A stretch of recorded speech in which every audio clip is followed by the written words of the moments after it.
She appeared at his door like a ghost from another life, a woman with fire in her eyes and a child clutching her skirts, standing between him and the emptiness that had consumed his world.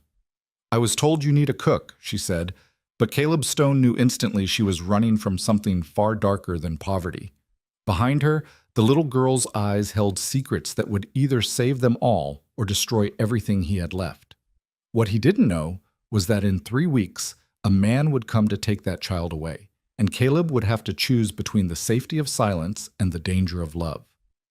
If you want to see how far this story of courage, family, and second chances reaches, smash that like button and drop a comment with your city below.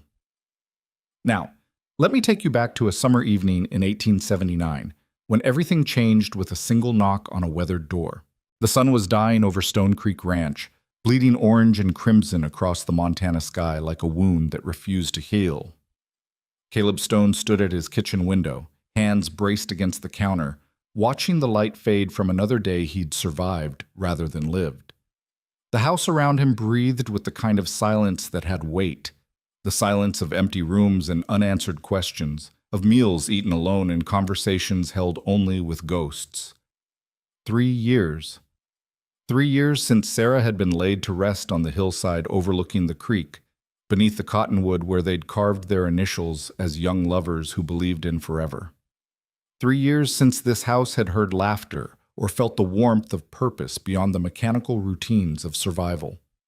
Caleb had become a man going through motions, performing the rituals of ranch life with the precision of a soldier following orders he no longer believed in.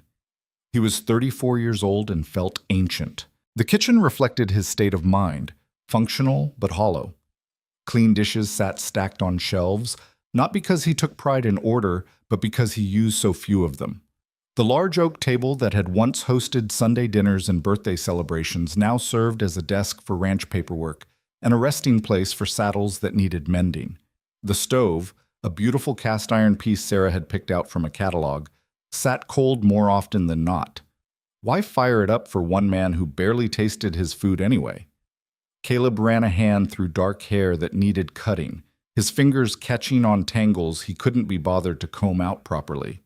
His reflection in the window glass showed a man who looked older than his years, jaw shadowed with several days of beard growth, eyes hollow with the kind of tired that sleep couldn't fix, shoulders that had forgotten how to fully straighten under the weight of grief that had set up permanent residence in his chest. The ranch still functioned because Caleb Stone was nothing if not stubborn. 1,400 acres of grazing land, 200 head of cattle, horses that needed training, fences that required constant mending, and the endless cycle of seasons that demanded a man keep moving or be buried under their weight. He had 2 ranch hands, Tom, an aging cowboy who'd known Caleb since he was a boy, and Miguel, a quiet man who asked no questions and expected nothing beyond fair pay and hard work. They were good men, loyal men, but they weren't what the ranch needed. They weren't what Caleb needed, though he'd spent 3 years pretending otherwise. "Boss?" Tom had approached him 2 weeks earlier, hat in weathered hands, looking uncomfortable in the way men do when they're about to speak truth. "We need to talk about the house." "What about it?" Caleb had responded, not looking up from the bridle he'd been repairing. "It's dying, Caleb, same as you are." Tom's directness was one of his most valuable and irritating qualities. You're eating beans from a can and jerky that's tougher than boot leather. You're wearing shirts with buttons missing and socks with holes. The place looks like a bachelor camp and you look like hell warmed over. "I'm managing fine." "You're not managing, you're existing. There's a difference." Tom had stepped closer, his voice dropping. "Sarah wouldn't want this." "You know she wouldn't." The mention of her name had sent a familiar spike of pain through Caleb's chest, sharp and fresh as the day they'd closed her coffin. "Don't talk about what Sarah would want. You don't know. I know she'd kick your ass from here to Sunday if she saw you living like this." Tom had stood his ground despite the dangerous edge in Caleb's voice. "Hire a cook, Caleb, someone to put real meals on that table and bring some life back into this house. For God's sake, do something before you disappear completely into this grief." Caleb had wanted to argue, to send Tom away with harsh words that would create enough distance to keep the truth from landing. But he was tired, so damn tired, of fighting battles that had no victory at the end. So he'd simply nodded, a single sharp dip of his chin, and said, "Fine, put word out in town. Someone who can cook and doesn't talk too much. I'll pay fair wages." Tom had looked surprised, but had the wisdom not to push his small victory. He'd ridden into Stone Creek the next day and spread the word that Caleb Stone needed a cook. Caleb had expected one of the widow women from town, or maybe one of the Mexican families that worked the neighboring ranches. Someone local, someone who understood ranch life, someone who wouldn't require explanation or demand anything beyond wages and a day off on Sundays. He hadn't expected the woman who appeared at his door as twilight settled over the ranch like a blanket. The knock came just as Caleb was contemplating whether to bother with supper or just go to bed and let another day die without ceremony. It was a firm knock, not tentative or apologetic, but not aggressive either. The knock of someone who expected to be heard but wouldn't be surprised by rejection. Caleb crossed the main room, his boots heavy on wooden floorboards that needed polish, and pulled open the door expecting Tom with a message, or Miguel with news of a broken fence or injured cattle. Instead, he found himself looking at a woman who seemed to have walked straight out of a harder world than most folks knew.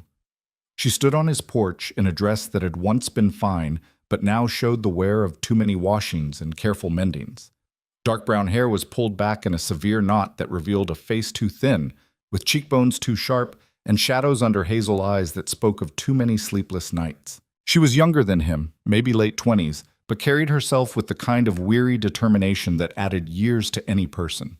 In her arms she held a large iron pot, cradled against her middle like it was precious cargo, and behind her, half hidden in the growing darkness, stood a child. "I was told you need a cook," the woman said without preamble, her voice clear and direct despite the exhaustion that lined her face. Her accent marked her as educated, maybe even from back east, which immediately raised questions in Caleb's mind about how she'd ended up on his remote ranch with darkness falling and a child in tow. Caleb's gaze moved from the woman to the little girl behind her. The child couldn't have been more than 6 or 7 years old, small for her age, with the same dark hair as the woman and eyes that watched Caleb with a mix of hope and wariness that struck something deep in his chest. She wore a dress that was clean but patched, and she held on to her mother's skirt with one small fist like it was the only anchor in a storm-tossed world. "You walked here?" Caleb asked, his mind calculating distances. The nearest town was 4 miles away, and there were no close neighbors in this direction. The road to his ranch was little more than a wagon track through rough country. "We did," the woman confirmed, lifting her chin slightly as if expecting judgment. "We're capable of work, Mr. Stone. We won't be a burden." The way she said "we" made it clear she wasn't asking for employment for herself alone. The child came as part of the package, non-negotiable. It was the kind of bold declaration that could go either way. Either he'd admire her directness, or send her packing for presuming too much. Caleb should have closed the door. He should have explained he'd expected someone from town, someone with references, someone who didn't bring complications in the form of a child who would require consideration and care. He should have offered to pay their way back to town tomorrow and wished them luck finding employment elsewhere. But the girl was looking up at him with those eyes that reminded him painfully of another child who'd never been born, the child Sarah had been carrying when the fever took her, and the woman's hands were shaking slightly as she held that pot, the tremor betraying nerves she was trying hard to hide. And Caleb realized with uncomfortable clarity that Tom had been right. He wasn't missing help. He was missing life. He was missing the sound of voices other than ranch hands discussing cattle and weather. He was missing the presence of people who saw this house as more than just a building, who might bring back some sense that it was a home worth maintaining instead of a mausoleum he was slowly being buried in. "You have a name?" he asked, his voice rougher than he'd intended. "Margaret Hale," she replied immediately. "This is my daughter, Lily." At the sound of her name, the child stepped slightly out from behind her mother's skirts, revealing more of herself to Caleb's scrutiny. She had freckles across her nose and a serious expression that seemed too old for such a young face. When she met Caleb's eyes, she didn't look away or hide, but studied him with the same careful assessment her mother had shown. "And you know how to cook?" Caleb asked, directing the question to Margaret, but watching both of them. "Yes, sir," Margaret said firmly. "I can cook, clean, mend, and manage a household. I can preserve food, tend a garden, And I'm not afraid of hard work. I'll earn my wages, Mr. Stone. You have my word on that.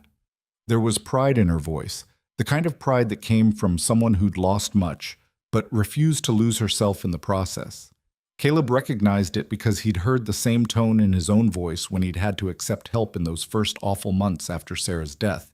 The tone of someone who'd learned that accepting assistance wasn't the same as admitting defeat. You run from something. The question was blunt, but necessary. Caleb had learned long ago that people who showed up on remote ranches with night falling usually had reasons beyond simple employment needs. Margaret's expression didn't change, but something flickered in her eyes. A shadow of fear quickly controlled. We're looking for a fresh start, Mr. Stone. Nothing more complicated than that. I'm a widow. My husband died 2 years ago, and I've been making my way west since. We need stability. You need help.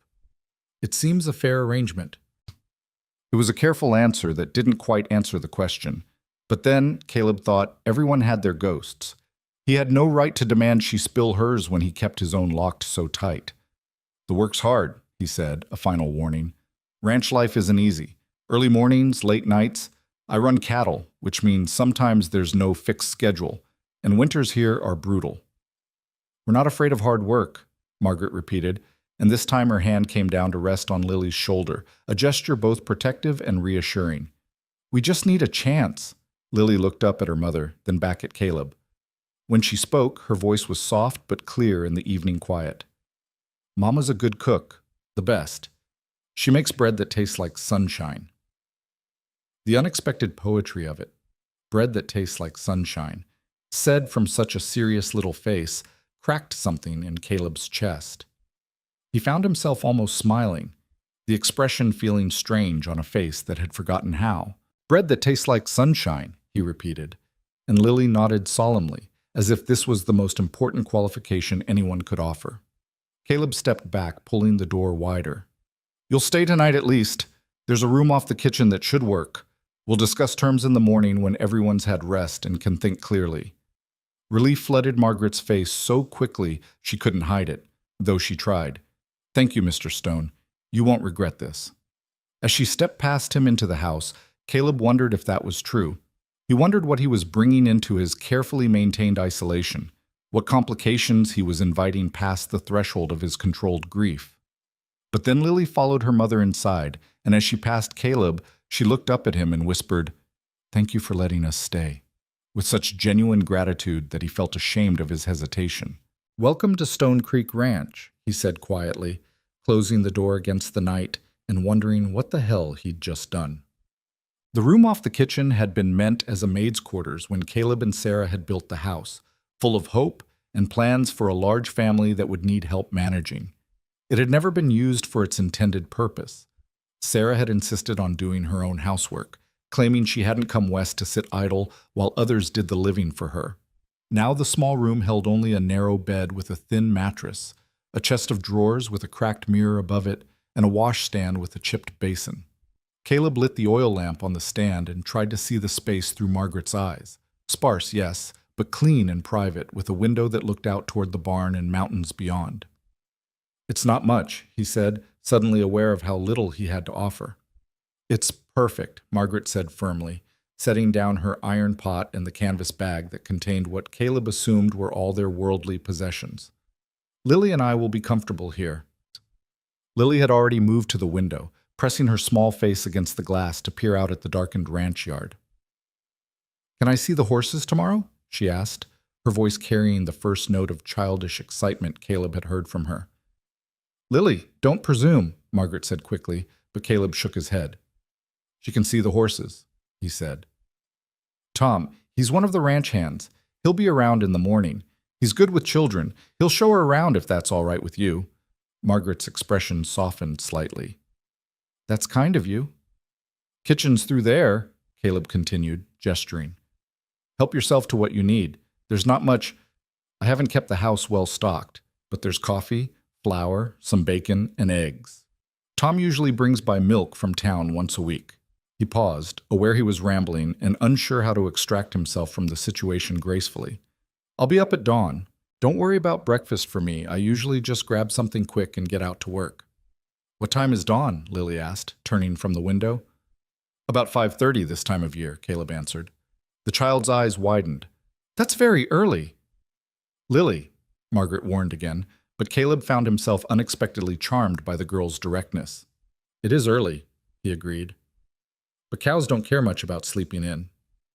Do cows sleep standing up? Lily asked, moving closer with the kind of curiosity that all children carried before the world taught them to hold back their questions. Sometimes, Caleb said. They can anyway, though they usually lie down when they're really resting. How do you know if they're really sleeping or just pretending? Lily, Mr. Stone has work to do, Margaret interjected, placing a gentle hand on her daughter's shoulder. Let him get to his evening. We've imposed enough for one night. But Caleb found he didn't mind the child's questions. There was something refreshing about such straightforward curiosity, such innocent interest in the mundane details of ranch life he'd long since stopped noticing. Their ears, he said, answering Lily's question. When they're really sleeping, their ears relax and droop a bit. When they're just resting but alert, their ears stay up, listening for danger. Lily absorbed this information with serious attention, nodding as if he'd shared some profound wisdom. I'll watch for that tomorrow, she said. All right then, Caleb said, backing toward the door, suddenly needing distance from this strange domestic scene. I'll leave you to settle in. Good night, Mrs. Hale. Lily. Good night, Mr. Stone, Margaret said, and thank you again, truly. Caleb nodded and retreated, pulling the door closed behind him and standing for a moment in his own kitchen, trying to understand the feeling of displacement that had settled over him. The house already felt different, not better or worse, just different. There were sounds where there had been silence, the murmur of Margaret's voice as she spoke quietly to her daughter, the creak of bed ropes as someone sat down, the soft thump of that canvas bag being unpacked. People were living in his house again. He wasn't sure how he felt about that. Caleb made his way to his own bedroom, the room he'd once shared with Sarah, but that had become his alone, the room where he'd learned to sleep on one side of the bed because the other side was too painful to even look at, much less occupy. As he lay down in the darkness, still wearing most of his clothes because undressing felt like too much effort, he heard the faint sound of a child's voice through the walls. He couldn't make out the words, but the cadence was unmistakable. Lily asking more questions, probably, and Margaret answering with the patience of a woman who was used to her daughter's curiosity. It should have annoyed him. It should have felt like an invasion of the privacy he'd constructed so carefully around his grief. Instead, it made him realize just how silent his house had become, how silent his life had become. Maybe Tom had been right. Maybe he had been dying by inches, letting the silence swallow him piece by piece until there'd be nothing left but a bitter man going through the motions of life without ever actually living. Maybe these two strangers with their iron pot and canvas bag and questions about sleeping cows were exactly what Stone Creek Ranch needed. Or maybe Caleb was a fool, and by morning he'd regret every moment of weakness that had made him open that door, instead of sending them away. Time would tell. In the small room off the kitchen, Margaret Hale sat on the edge of the narrow bed and brushed her daughter's hair with long, gentle strokes, watching their reflection in the cracked mirror above the washstand. Do you think we can stay, Mama? Lily asked quietly, her voice small in the darkness. Margaret's hand paused mid-stroke. I don't know, sweetheart. We'll have to prove ourselves useful. Mr. Stone he's a man dealing with his own sorrows, I think. We'll need to be respectful of that. He looks sad, Lily observed with the blunt honesty of children. His eyes look like yours did when Papa first went away. The comparison made Margaret's chest tighten. She resumed brushing, needing the familiar motion to steady herself. Yes. Well, some people wear their grief on the outside. Mr. Stone seems to be one of them. But he was nice to me, Lily continued. He answered my questions even though you kept telling me to stop asking them. That's because you ask too many questions, Margaret said gently, but there was affection in her voice. Though you're right, he was kind to you. That speaks well of him.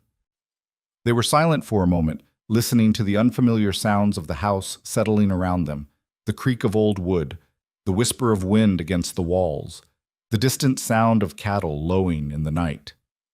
Mama? Lily's voice was drowsy now, the exhaustion of their long journey finally catching up to her.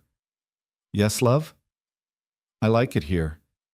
It feels safe. Margaret closed her eyes against the sudden sting of tears. Safe. Such a simple word, such an enormous need.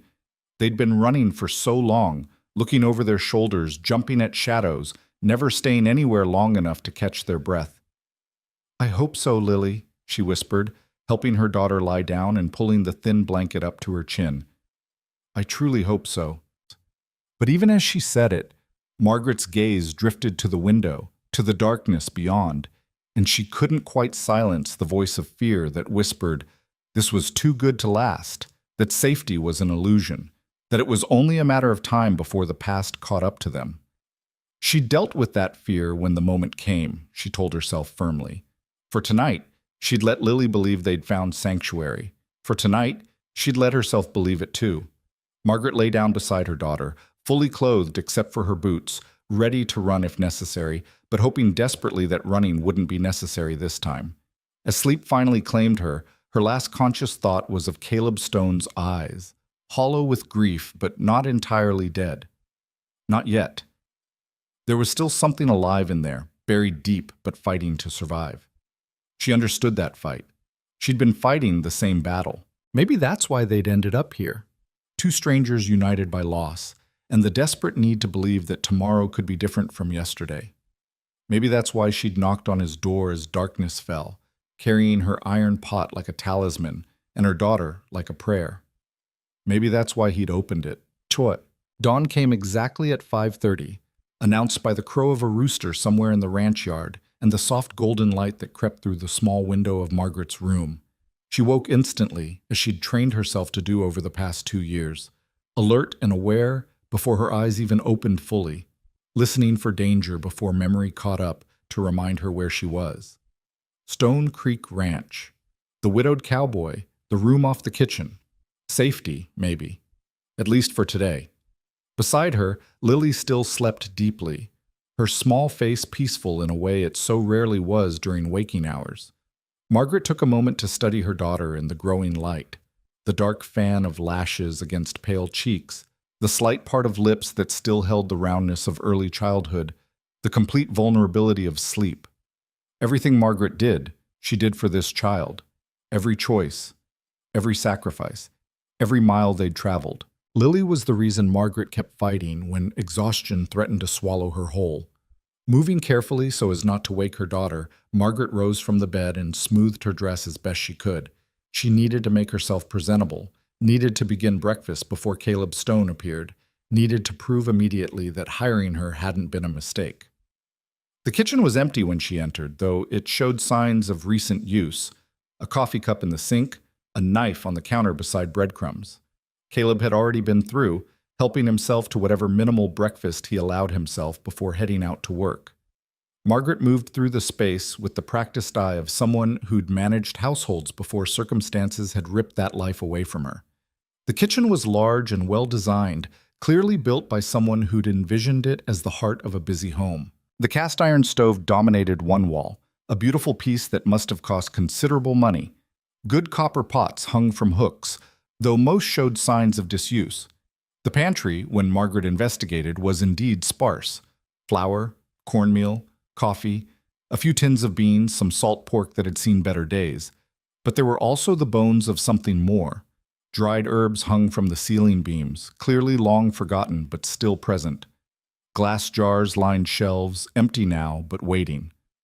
A beautiful china service sat untouched in a cabinet, the kind of dishes a woman picked out carefully for the home she hoped to build. Sarah's kitchen, Margaret realized. The wife who'd died, leaving Caleb Stone alone in this big house with all these plans that would never come to fruition. The weight of another woman's dreams pressed down on Margaret's shoulders as she moved through the space, but she pushed the feeling aside. She wasn't here to compete with a ghost. She was here to survive, to give Lily stability, to earn honest wages through honest work. Still, she found herself speaking quietly to the empty room. "I'll take care of it," she promised the absent Sarah. "I'll take care of him, not the way you would have, I can't replace you, but I'll make sure he eats real food and has clean clothes and knows someone cares whether he lives or dies." The words hung in the morning air, then dissipated like smoke. Margaret set to work. The bread dough she'd started the night before in her iron pot had risen perfectly. She shaped it quickly and set it to bake, then turned her attention to the eggs she'd found in the cold box and the bacon that needed rendering. Coffee went on to boil. Oatmeal started simmering with some dried apples she'd found in the pantry's back corner. By the time Lily emerged, rubbing sleep from her eyes and drawn by the smell of cooking food, the kitchen had transformed. The table was set with that beautiful china, food was hot and ready, and sunlight poured through windows Margaret had opened to let in the fresh morning air. "Oh, Mama," Lily breathed, her eyes wide. "It's like our old house." The comment struck Margaret's heart with unexpected force. Their old house, the home they'd had before everything fell apart, before Charles had died, before the truth about his debts and the people he'd crossed had come crashing down on them. "Sit down, sweetheart," Margaret said, her voice rougher than intended. "Eat something before Mr. Stone comes back. You'll need your strength if you're going to explore this ranch today." They ate together in comfortable silence, Lily making happy sounds over the fresh bread with butter and honey Margaret had discovered in the pantry. The child had inherited her mother's resilience. She could find joy in simple things, even after everything they'd been through. Margaret was just clearing the dishes when the back door opened and Caleb Stone stepped inside, followed by an older man she didn't recognize. Both men stopped short at the sight of the kitchen, their faces registering surprise at the transformation. Where there had been darkness and silence the night before, there was now light, warmth, and the smell of a real breakfast. "Jesus, Mary, and Joseph," the older man muttered, removing his hat. "When's the last time this place smelled like a home, Caleb?" Caleb's expression was harder to read. He stood in the doorway of his own kitchen looking almost uncertain, as if he'd walked into the wrong house by mistake. His gaze moved from the set table to the bread cooling on the counter to Margaret in her apron, to Lily sitting at the table with honey on her chin, and something complicated passed across his face. Too fast for Margaret to interpret, but painful enough to make her heart clench in sympathy. "Mrs. Hale," he said finally, his voice carefully neutral. "This is Tom Bradshaw, my foreman and oldest friend. Tom, this is Margaret Hale and her daughter Lily. She's the cook I told you I'd hire." Tom stepped forward with an easy smile, his weathered face creasing with genuine warmth. "Ma'am, little miss, welcome to Stone Creek. I hope this stubborn fool treated you decent last night." "Very decent," Margaret assured him, wiping her hands on her apron. "Mr. Stone has been nothing but kind. I hope we didn't presume too much. I took the liberty of making breakfast. There's plenty if you're hungry." "Hungry?" Tom laughed. "Ma'am, I'm always hungry. And if that's your bread I'm smelling, I may have to marry you myself just to keep eating it." "Tom," Caleb said warningly, but there was no real heat in it. Margaret felt herself relax slightly at Tom's easy manner. This was a man who understood how to make strangers feel welcome, who knew that humor could ease the awkwardness of new situations. "Sit down, both of you," she said with more confidence. "The food's getting cold." For just a moment, she thought Caleb might refuse, might retreat from this unexpected domesticity. But Tom was already moving toward the table, and Lily was watching them both with open curiosity, and refusing would have been more awkward than accepting. So Caleb sat at his own table, probably for the first time in months, Margaret suspected, and allowed her to serve him eggs and bacon and fresh bread with butter. The first bite seemed to surprise him. He chewed slowly, his expression shifting from wary to something like wonder. "This is," he started, then stopped, seeming unsure how to continue. "Good?" Tom supplied helpfully, already on his second piece of bread. "Damn good? The best thing you've eaten in 3 years?" "Tom," Caleb said again, but this time there was the faintest hint of amusement in his voice. "It's all right," Margaret said quickly. "I'm glad you like it. That's what I'm here for, to make sure you eat proper meals." "Are you going to show me the horses?" Lily asked Tom suddenly, her child's attention span unable to maintain interest in adult conversation about food. Tom's face lit up. "I sure am, little miss. Soon as we finish eating, I'll give you the grand tour. We've got horses, cattle, chickens, even a barn cat who just had kittens if you're interested." Lily's entire face transformed with delight. "Kittens?" "3 of them. Orange as sunsets and twice as pretty. You can help me name them if you want." As Tom and Lily fell into easy conversation about the ranch animals, Margaret felt the tension in her shoulders ease slightly. This was going to work. She could make this work. Lily would be safe here, would have space to be a child again instead of a small, frightened creature always looking over her shoulder. She glanced at Caleb and found him watching the interaction between Tom and her daughter with an expression that made Margaret's heart ache. Loss and longing mixed with something that might have been hope. All of it quickly shuddered when he realized she was looking at him. "You've done well," he said quietly, gesturing to the kitchen, the food, the general sense of order that had replaced chaos. "Better than I expected, truth be told." "I told you I could cook," Margaret replied, matching his quiet tone. "I meant it." "I can see that." He paused, then added, "The wages are $30 a month, plus room and board. Sundays off if you want them, though I understand if you need to work around Lily's schedule. Fair?" $30 a month was generous, more generous than Margaret had dared hope for. It was enough to start saving, enough to build some security for her and Lily, enough to maybe, finally, stop running. "More than fair," she said, hoping he couldn't hear the relief in her voice. "Thank you, Mr. Stone." He nodded once, then stood from the table, clearly uncomfortable with prolonged gratitude or sentiment. "Tom will show you around the house later, explain what needs doing. For now, just keep doing what you're doing. It's good. It's—" He stopped, searching for words. "It's been a long time since this place felt like anything other than a building I sleep in. So, thank you." And with that graceless but somehow touching acknowledgement, he grabbed his hat and headed back outside, leaving Margaret standing in the kitchen with a strange warmth spreading through her chest. "He's not good with words," Tom said kindly, having apparently been listening to the exchange. "But that right there? That was Caleb Stone saying you just gave him something he didn't know he needed. You done good, Mrs. Hale." Margaret nodded, not trusting herself to speak. She'd given Caleb something he needed, yes, but he'd given her something too. A chance. A place to stay. A reprieve from the constant fear that had been her companion for 2 long years. She just hoped it would last. She hoped they could stay hidden here long enough to build something resembling a life. She hoped the man looking for them would never think to search this far into the Montana wilderness. But hope, as Margaret had learned the hard way, was a dangerous thing to depend on. So instead, she focused on what she could control. This kitchen, this house, this job. She'd make herself indispensable. She'd prove her worth. She'd create a space where both she and Lily could begin to heal from the wounds the past had left on them. And if the past came calling, well, she'd face that when it happened. For now, she had bread to bake and a child to feed and a broken cowboy to gently, carefully bring back to life. It was enough. It had to be enough. The first week passed in a rhythm that felt almost like normalcy. If normalcy could exist in a house where 3 people circled each other like cautious animals learning to share territory. Margaret rose before dawn each morning, moving quietly through the kitchen while darkness still pressed against the windows.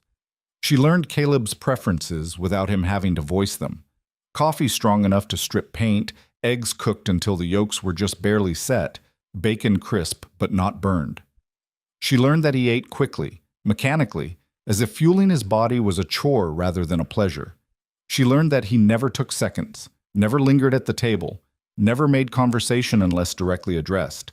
But she also learned that he noticed things, the way his gaze would track to the fresh flowers she'd placed in a jar on the windowsill, the almost imperceptible pause when he walked into a kitchen that smelled like cinnamon and apples instead of emptiness and dust, the careful way he hung his coat on the hook by the door instead of throwing it over a chair, as if her presence had reminded him of standards he'd once held for himself. Lily bloomed under the attention of Tom and Miguel. The old foreman had taken to the child immediately, treating her with the gentle patience of a man who'd always wanted grandchildren but never had them. He showed her how to collect eggs without spooking the hens, how to identify different bird calls, how to braid rope and mend leather. Miguel, quieter but equally kind, taught her Spanish words for all the animals and let her help brush down the horses at day's end. The child's laughter began to echo through the ranch yard, a sound so foreign that the first time Caleb heard it, he stopped mid-stride and stood frozen, listening to something he'd forgotten could exist in his world. Margaret watched him from the kitchen window, her hands stilled in the dishwater, and wondered what memories that sound awakened in him, what lost futures it represented. what it cost him to hear joy in a place that had known so much sorrow. By the second week, patterns had solidified into routines. Margaret woke to find Caleb already gone, having slipped out in the pre-dawn darkness to check fences or move cattle or perform whatever mysterious tasks filled a rancher's endless days. She prepared breakfast for herself and Lily, packed a substantial lunch for all the men, then set about the work of reclaiming a house that had been neglected for too long. The main room first, she swept away cobwebs from corners, beat dust from curtains that hadn't been touched in years, polished wood until it gleamed. She found photograph albums tucked in a trunk, their pages filled with images of a younger Caleb and a beautiful woman with kind eyes and a warm smile. Sarah, the wife who haunted every corner of this house. Margaret studied those photographs with a mix of curiosity and guilt, feeling like an intruder into private grief. Sarah had been lovely, genuinely lovely, not just pretty, but radiating something that came through even in still images, intelligence and humor and a capable strength that Margaret recognized instantly. This was a woman who would have thrived on a ranch, who would have met challenges with grace and determination. This was a woman who'd chosen Caleb Stone and built dreams with him, dreams that now sat in boxes and gathered dust. "I'm not trying to replace you," Margaret whispered to the smiling face in the photographs. "I just need to survive. We both need to survive. Me and Lily. That's all this is." But even as she said it, she wondered if that was entirely true. Because there was something about Caleb Stone that called to the parts of herself she'd thought were dead.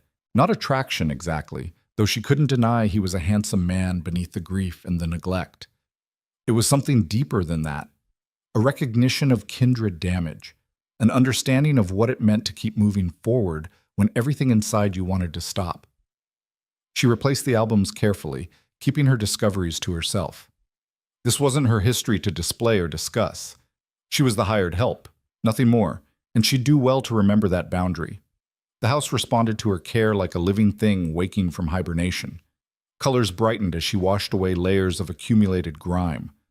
Rooms that had felt like tombs began to breathe again. She found linens in a chest, beautiful things embroidered with care, and after washing and mending them, she put them to use.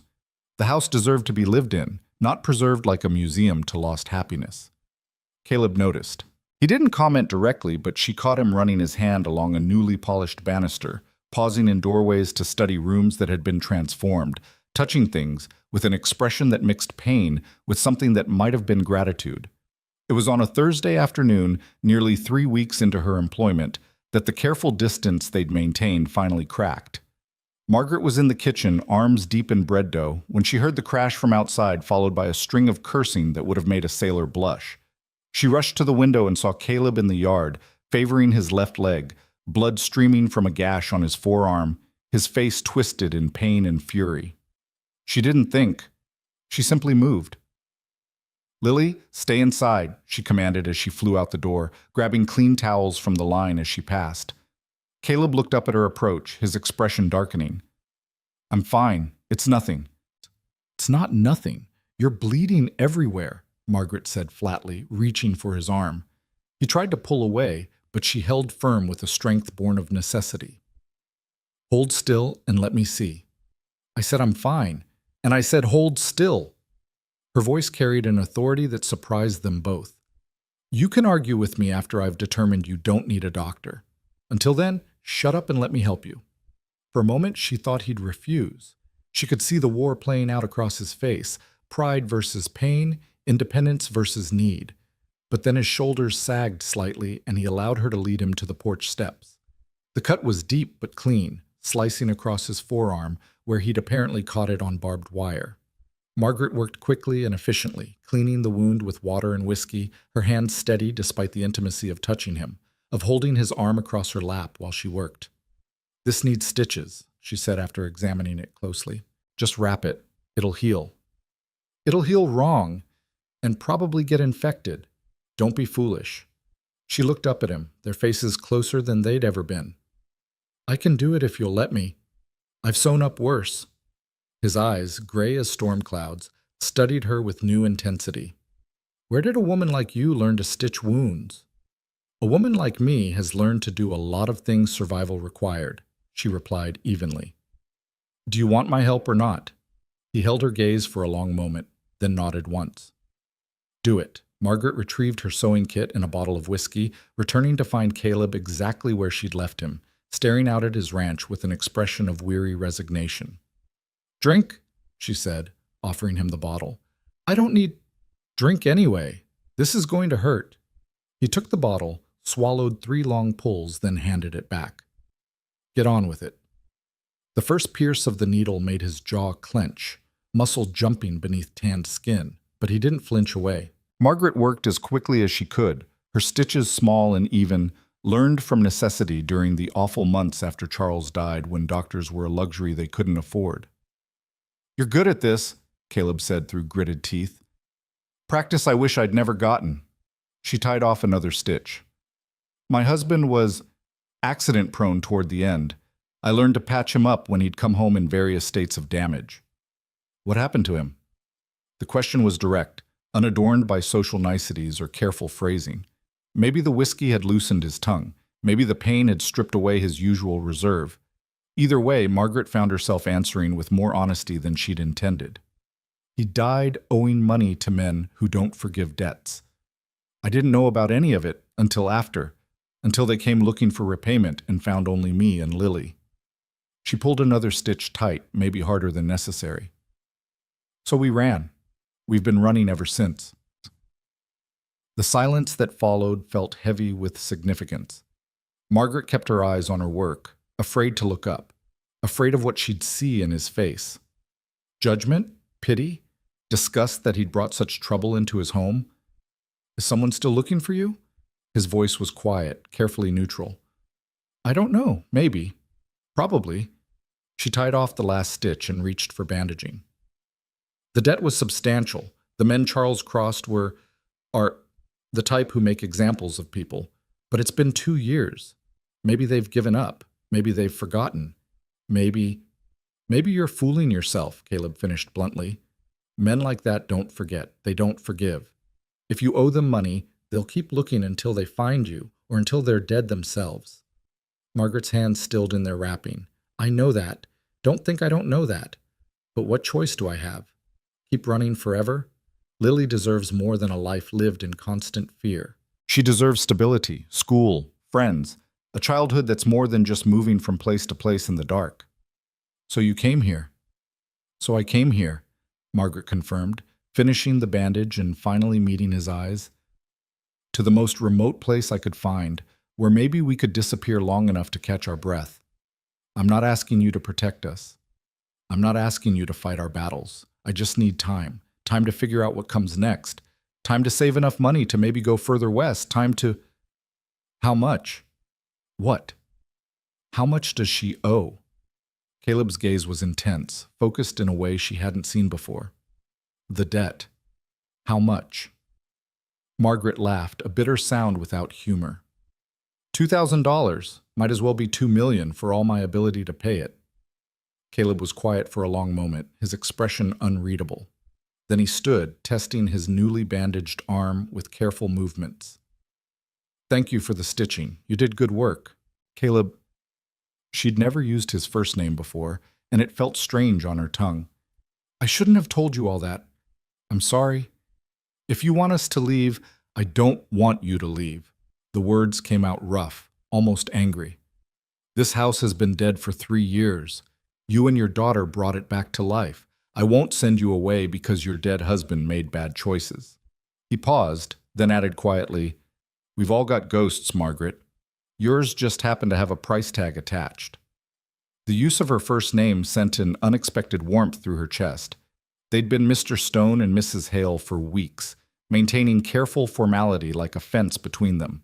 This felt like crossing a line, stepping into territory that was both dangerous and oddly comforting.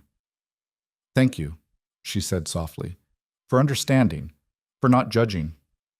I'm not in a position to judge anyone, Caleb replied. Lord knows I've made enough mistakes of my own. He flexed his arm again, wincing slightly. You should get back inside. Lily will be wondering where you are. But neither of them moved. They stood on the porch in the afternoon sunlight, the space between them charged with something neither could quite name. Understanding, maybe. or recognition.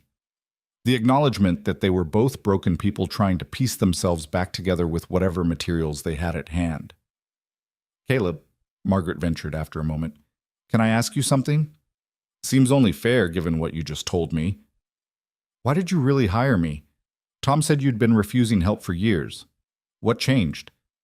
He was quiet so long she thought he wouldn't answer. Then he sighed, the sound carrying the weight of 3 years of accumulated sorrow. "I looked at you standing in my doorway with your daughter behind you, and I saw—" He stopped, started again. "Sarah was pregnant when she died. Fever took them both, her and the baby we never got to meet. Would have been a girl," the doctor said. Margaret's breath caught. She'd suspected loss, but not this, not the double grief of wife and unborn child.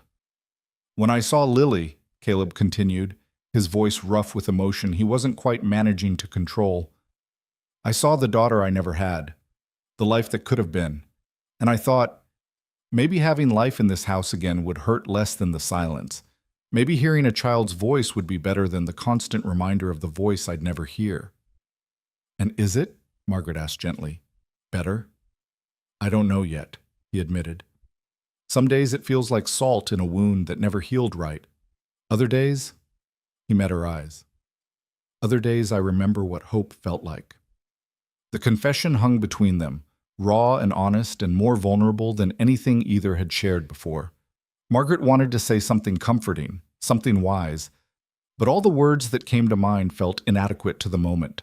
So instead she simply said, "Thank you for giving us a chance. Whatever your reasons, thank you." Caleb nodded, then turned toward the barn, clearly done with emotional revelation for one day. Margaret watched him go, this complicated man who'd opened his home to strangers because he saw in them echoes of his own lost dreams.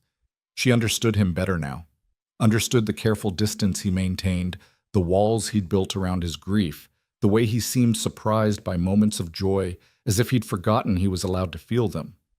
They were the same, she and Caleb Stone, both running from ghosts, both trying to survive losses that had carved holes in their lives, both terrified that letting anyone close meant risking new pain when the inevitable loss came again. But here they were anyway, circling each other in this big house, slowly learning that maybe survival didn't have to mean isolation.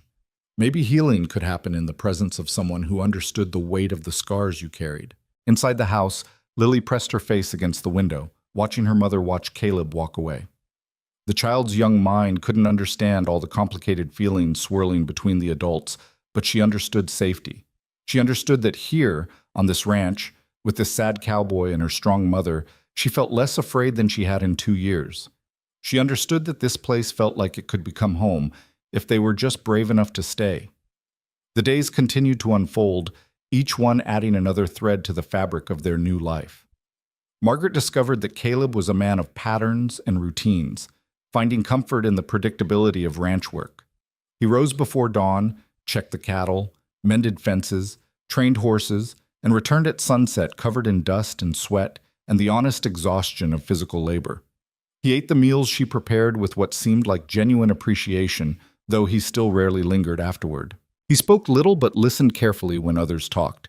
He was patient with Lily when she bombarded him with questions, his answers thoughtful even when the questions were absurd. "Mr. Caleb," Lily had asked one evening at dinner, "if you could be any animal, which would you choose?" Tom had laughed at the child's imagination, but Caleb had considered the question seriously before answering. "A hawk, I think. Flying high enough to see everything, free to go wherever the wind takes you." "That's sad," Lily had pronounced with the blunt wisdom of children. "Hawks are always alone." The comment had struck something in Caleb's expression, a flicker of recognition and pain that he'd quickly hidden. But Margaret had seen it, and she'd understood. Yes, hawks were solitary, and yes, Caleb had chosen solitude after loss. But maybe, just maybe, he was beginning to remember that isolation wasn't the same as peace. The ranch itself responded to their presence. The vegetable garden that had gone to seed was cleared and replanted. The chicken coop was cleaned and repaired. Windows that had been dark for years now glowed with lamplight in the evenings. Laughter returned to a place that had forgotten the sound. Even the hands noticed the change. Miguel, who'd worked for Caleb for 2 years, mentioned quietly to Tom one afternoon that El Patron seemed different, less like a man waiting to die and more like a man remembering why he'd wanted to live. Tom, who'd known Caleb since he was a boy, could only nod in agreement and thank whatever force had sent Margaret Hale to their door. But peace, as Margaret had learned, was always temporary. Happiness was always borrowed time before the bill came due. It was late on a Saturday afternoon, 5 weeks after Margaret and Lily's arrival, when the first crack appeared in their carefully constructed sanctuary. Margaret was in the garden, pulling weeds while Lily played nearby with one of the barn kittens, when she heard the sound of hoofbeats approaching on the main road. Visitors were rare this far from town, and her body tensed automatically, old instincts screaming danger. A man rode into view, well-dressed in a suit too fine for ranch country, riding a horse that spoke of money and careful breeding. He was perhaps 40, with dark hair silvering at the temples, and a face that might have been handsome if not for the coldness in his eyes. Margaret's blood turned to ice. She knew that look. She'd seen it before in the faces of the men who'd come looking for Charles's debts. The look of someone who saw people as commodities, problems to be solved, obstacles to be removed. "Lily," she said quietly, her voice steady despite the fear racing through her veins. "Go inside. Find Mr. Caleb or Tom. Do it now." "But Mama, now, Lily. Go." The child heard something in her mother's tone that brooked no argument. She scooped up the kitten and ran toward the barn where Tom was working, her small legs pumping with the urgency of instinct. Margaret stood slowly, wiping dirt from her hands, positioning herself between the approaching stranger and the path Lily had taken. Every muscle in her body was coiled tight, ready to fight or flee or do whatever necessary to protect her child. The man reined in his horse, looking down at Margaret with an expression that managed to be both polite and predatory. "Good afternoon. I'm looking for Mrs. Margaret Hale. I was told I might find her at Stone Creek Ranch." Every word was precisely spoken, cultured, educated, dangerous. "I'm Margaret Hale," she said, lifting her chin. "And you are?" "My name is Richard Thornton. I'm an attorney from Boston." He dismounted with practiced grace, brushing dust from his expensive coat. "I've been looking for you for quite some time, Mrs. Hale. You're a difficult woman to track." "Perhaps that should tell you something about my desire to be found, Mr. Thornton." Margaret's voice was cold, controlled. "State your business and leave." "My business is simple." Thornton smiled, the expression not reaching his eyes. "I represent certain parties in Boston who have a vested interest in the welfare of your daughter, Lily Hale. They've asked me to locate the child and ensure she's being properly cared for." Margaret's heart was hammering so hard she was certain he could hear it. "Lily is my daughter. She's being perfectly well cared for. Whatever your clients told you is a lie." "Is it?" Thornton's tone remained pleasant, conversational, which somehow made it more threatening. "I have documents here that suggest otherwise. Documents that indicate your late husband had certain arrangements in place regarding the child should anything happen to him and should you prove unable to provide appropriate care. That's impossible. Charles never told you," Thornton finished. "I'm afraid your late husband kept many secrets, Mrs. Hale. The debts you know about are merely the beginning. He borrowed extensively from my clients, and when he couldn't repay, he offered something else as collateral. He offered his daughter." The words hit Margaret like physical blows. "You're lying." "I have the papers to prove otherwise. Signed, witnessed, legally binding.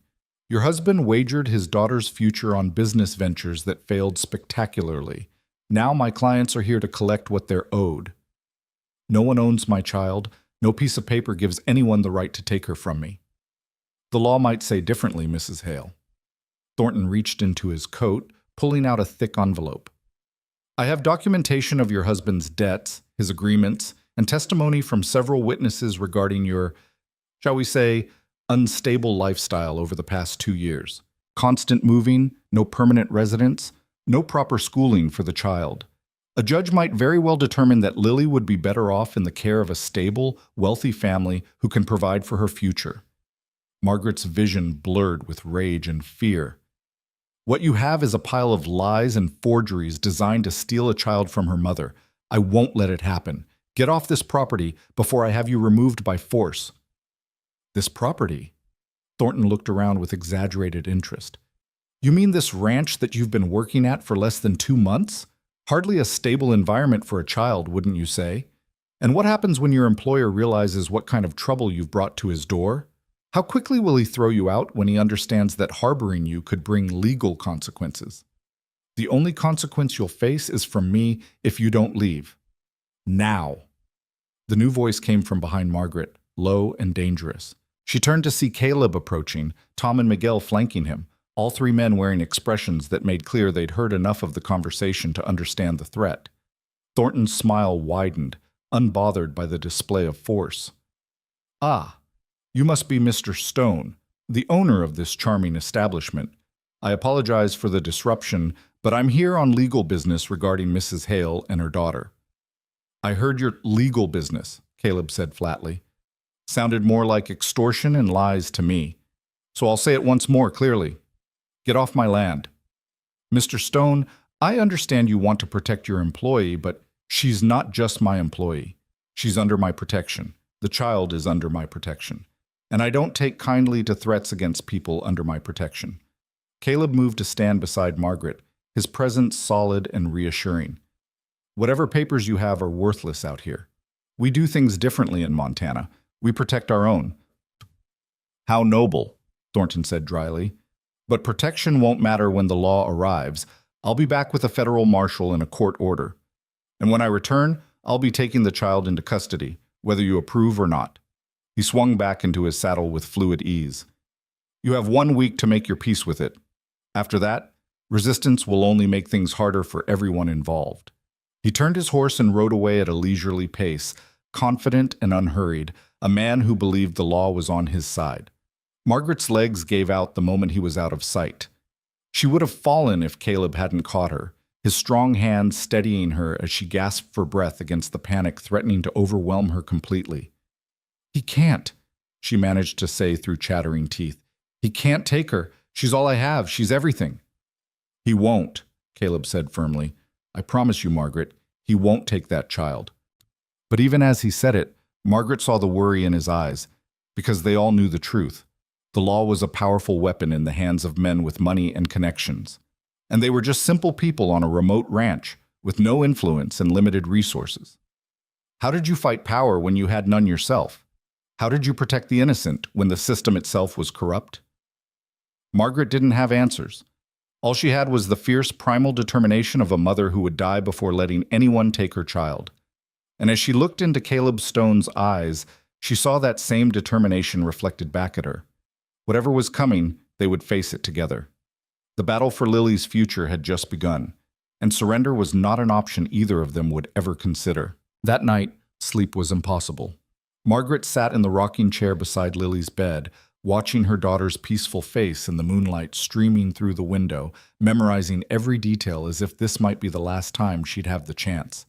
The curve of those small cheeks, the dark lashes fanned against pale skin, the slight part of lips that trembled with each breath.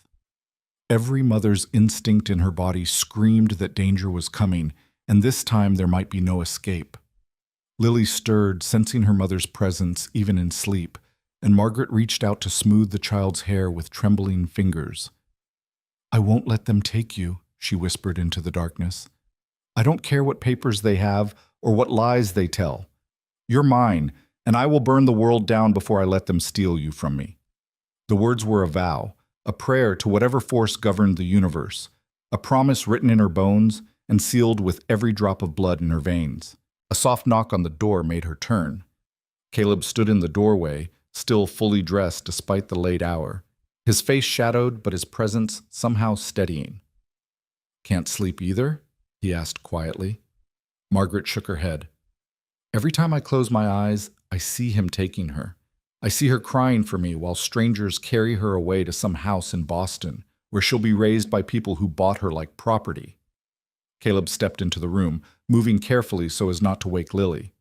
That's not going to happen. You can't promise that. You heard what he said. He has papers, witnesses, legal authority. What do we have? Nothing but our word against his. We have the truth. Caleb's voice was low but firm. And we have something he doesn't expect. We have people who will fight for that child because it's right, not because there's money in it. Margaret wanted to believe him. She wanted to have faith that truth and righteousness could stand against wealth and corruption. But she'd learned the hard way that the world didn't work that way. The powerful made the rules, and people like her simply tried to survive within them. "Tell me about Charles," Caleb said, settling into the chair across from her. "Tell me what really happened." The request surprised her. In the weeks she'd been here, they'd maintained careful boundaries around their pasts, sharing only what was necessary and leaving the painful details buried. But tonight, with threat hanging over them like a gathering storm, those boundaries felt less important than understanding. So Margaret told him.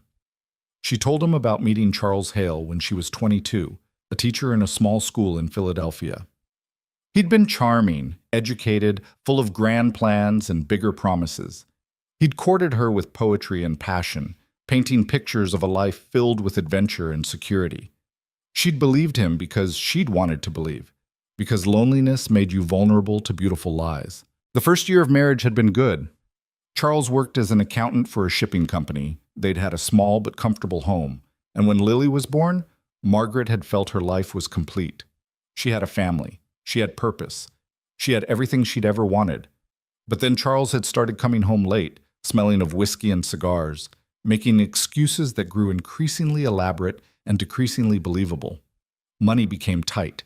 He became secretive, irritable, prone to disappearing for days at a time with explanations that made no sense. "I knew something was wrong," Margaret said, her voice barely above a whisper, so as not to wake Lily. "I confronted him repeatedly, but he always had an answer, always had a reason why I was worrying over nothing. He made me feel foolish for questioning him, made me doubt my own instincts. The night Charles died, he'd come home in a panic, bleeding from a wound he wouldn't explain, shoving papers into a satchel and telling Margaret to pack essentials because they needed to leave immediately.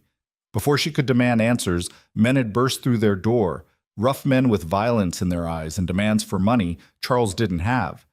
There'd been a fight. Shouting, crashes, Lily crying in Margaret's arms while she tried to shield her daughter from seeing things no child should witness. And then Charles had been on the floor, blood spreading beneath him, his eyes going distant while he gasped out his final words. "He told me to run," Margaret continued, tears streaming down her face now, the memories as fresh as if they'd happened yesterday instead of 2 years ago. "He said he'd borrowed money from the wrong people, that he'd gambled it away trying to win enough to pay off earlier debts. He said they'd come for me, for Lily, to collect what he owed. His last words were, 'Protect our daughter.' And then he was gone, and those men were looking at me like I was the solution to their problem." She'd grabbed Lily and run, leaving behind everything they'd owned except what she could carry. For 2 years they'd moved constantly, Philadelphia to Pittsburgh, to Cleveland, to Chicago, to St. Louis, always one step ahead of the men hunting them, always looking over their shoulders, never staying anywhere long enough to feel safe. "I thought we'd finally gotten far enough," Margaret said bitterly. "I thought Montana was remote enough, hidden enough. I thought I could give Lily a real home here, a real childhood. I was a fool." "You were a mother trying to protect her child," Caleb corrected. "There's no shame in that, and you're not a fool for believing you deserved safety. But I brought danger to your door. Thornton knows we're here now. He'll be back with authorities, with documents that might be forged, but will look legitimate enough. How do we fight that? How do we prove those papers are lies when we have no resources, no connections, no power?" Caleb was quiet for a long moment, his gaze on Lily's sleeping form. When he finally spoke, his voice carried a determination Margaret hadn't heard before. "Tomorrow morning, I'm riding to Stone Creek. There's a man there, Augustus Fletcher. He was a lawyer back east before he came west for his health. He's mostly retired now, but he's the smartest legal mind in 3 territories. If anyone can find holes in Thornton's documents, it's him. Can we trust him? Fletcher's a good man. Known him for 10 years. He helped Sarah and me draw up our ranch papers, handled some disputes with neighboring ranchers. He's honest, which is more than you can say for most lawyers." Caleb leaned forward, his eyes intense in the moonlight. "But Margaret, I need you to understand something. Fighting this means exposure. It means people in town knowing your story, knowing about the debts and the running. It means standing up in front of a judge if it comes to that, and laying everything bare. Are you ready for that? Margaret's first instinct was to say no, to retreat into the protective shell of secrecy she'd maintained for 2 years. Exposure meant vulnerability. It meant judgment. It meant risking everything on the slim hope that the truth would matter more than carefully constructed lies. But then she looked at Lily, at the child she'd carried in her body and in her heart through every mile of their desperate flight, and she knew there was no choice. Hiding hadn't kept them safe. Running hadn't solved anything. If they were going to survive this, they'd have to stand and fight, consequences be damned. "I'm ready," she said firmly. "Whatever it takes, I'm ready. Lily deserves a mother who fights for her, not one who runs and hides." Caleb nodded, something like approval crossing his features. "Then we fight. Together." "You're not alone in this anymore, Margaret. Whatever comes, you have people standing with you." The words cracked something open in Margaret's chest, some wall she'd built to protect herself from hoping, from trusting, from believing anyone would choose to stand beside her when things got hard. But here was Caleb Stone, this grieving widower who'd let them into his home and his life, promising to fight battles that weren't his own simply because it was right. "Why?" she whispered. "Why would you risk all this for us? We're nothing to you, just strangers who showed up at your door." Caleb's expression softened in a way she'd never seen before, grief and determination mixing with something that might have been affection. "You stopped being strangers the first morning you filled this house with the smell of fresh bread and made it feel like a home again. Lily stopped being just some child the first time she laughed in my yard and reminded me what joy sounds like. You're under my protection now. That means something out here. That means I don't let men like Thornton take what isn't theirs to take." He stood, moving toward the door, then paused and looked back. "Get some rest if you can. Tomorrow starts the real fight, and you'll need your strength. But know this, I don't lose what's mine.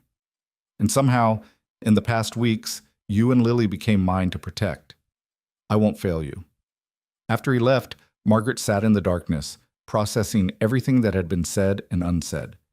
She'd spent 2 years believing she had to face the world alone, that trusting anyone meant risking betrayal. But Caleb Stone was teaching her something different. He was showing her that strength didn't always mean isolation, that sometimes the bravest thing you could do was accept help when it was offered. She finally lay down beside Lily, pulling her daughter close, and whispered promises into the child's hair. Promises that they would stay together, that they would fight, that they would win because the alternative was unthinkable. Morning came too quickly, announced by the rooster and the gradual lightening of the sky from black to gray to the pale gold of dawn.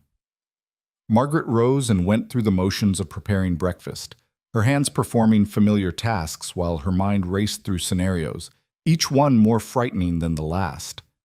Caleb appeared as the coffee finished brewing, already dressed for riding, his face set with purpose. "I'll be back by nightfall. Tom and Miguel will stay close to the house. Don't let Lily out of your sight.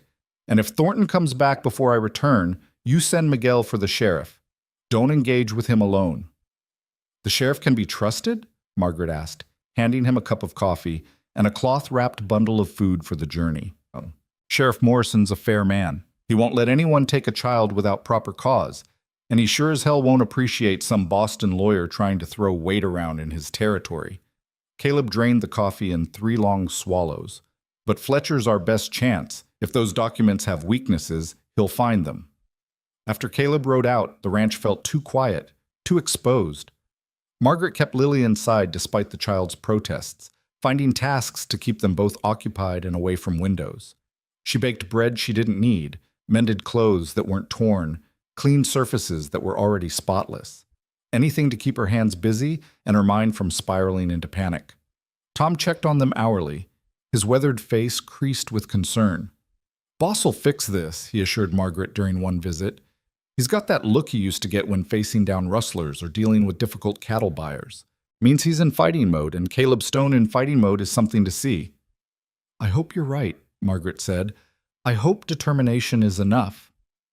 Determination plus Fletcher's legal mind plus the fact that everyone in Stone Creek knows Caleb's an honorable man, that's more than enough, ma'am. You'll see. But as the day wore on and shadows lengthened, Margaret's anxiety only grew. She imagined Caleb being turned away by Fletcher, or worse, discovering that Thornton's documents were ironclad and legal. She imagined marshals arriving before Caleb returned, dragging Lily away while Margaret screamed and fought uselessly against overwhelming force. She imagined losing her daughter, and the thought made her physically ill. Lily sensed her mother's distress despite Margaret's attempts to hide it. The child stayed close, unusually quiet, her small hand finding Margaret's whenever possible. "Mama, are bad men coming?" she asked finally, her voice trembling. Margaret knelt down, taking her daughter's face in her hands. "Some people might try to cause trouble, sweetheart, but Mr. Caleb is working to stop them.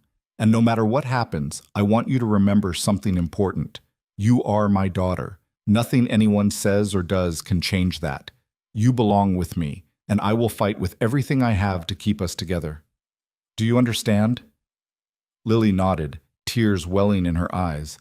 "I don't want to go away from you." "You won't. I promise you, baby, you won't." Margaret pulled her daughter into a fierce embrace, silently adding all the things she couldn't say aloud.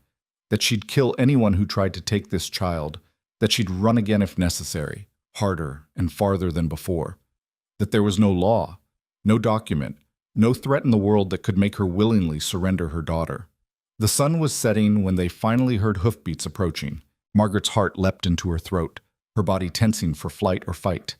But then she saw it was Caleb returning, and beside him rode an older man with white hair and sharp eyes behind wire-rimmed spectacles. Fletcher. It had to be Fletcher.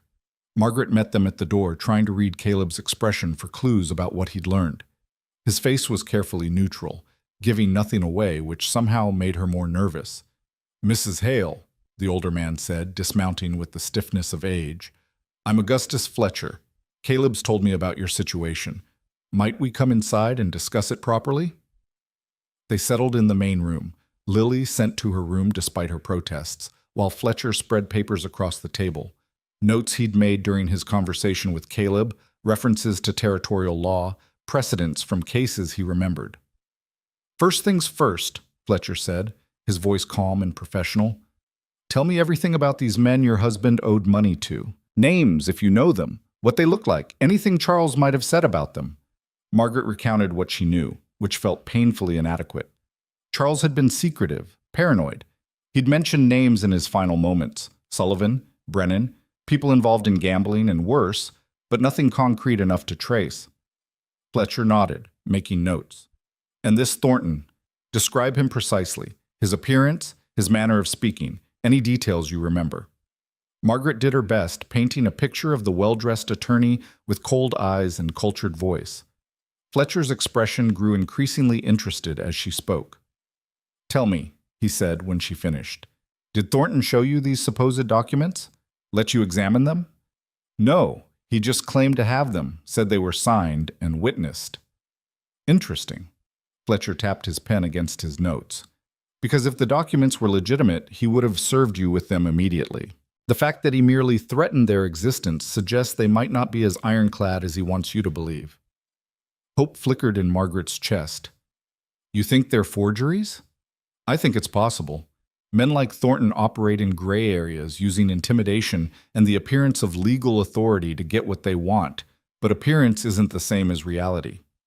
Fletcher leaned back, studying Margaret with sharp eyes that missed nothing. "However, we need to consider another possibility. What if the documents are real? What if Charles did, in his desperation, sign away some claim to his daughter?"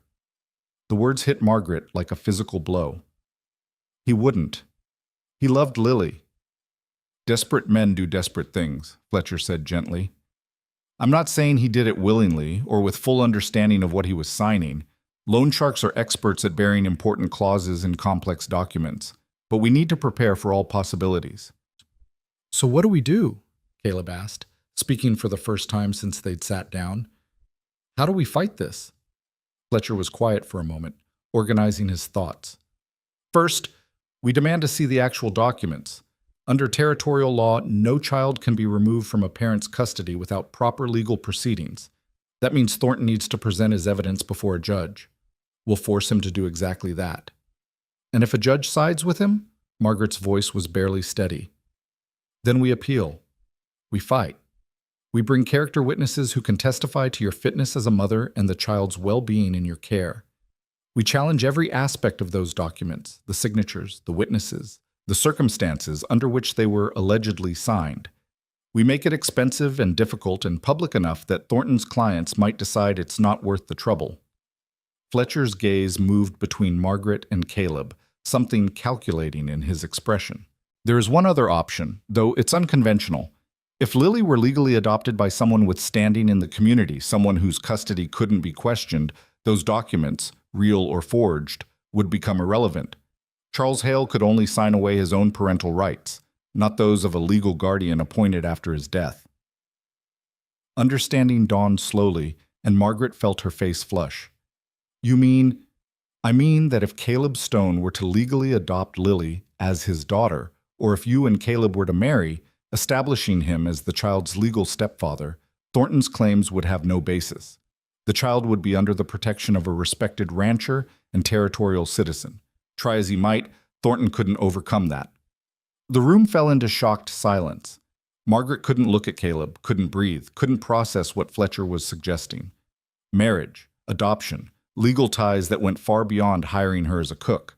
That's asking too much, she finally managed to say. Mr. Stone has already done more than enough. We can't expect him to legally bind himself to our problems. You're not asking, Fletcher pointed out. I'm suggesting, as a legal strategy. It's still too much. Is it? Fletcher's voice was gentle but challenging. What's too much when a child's future is at stake? What wouldn't you do to keep your daughter safe?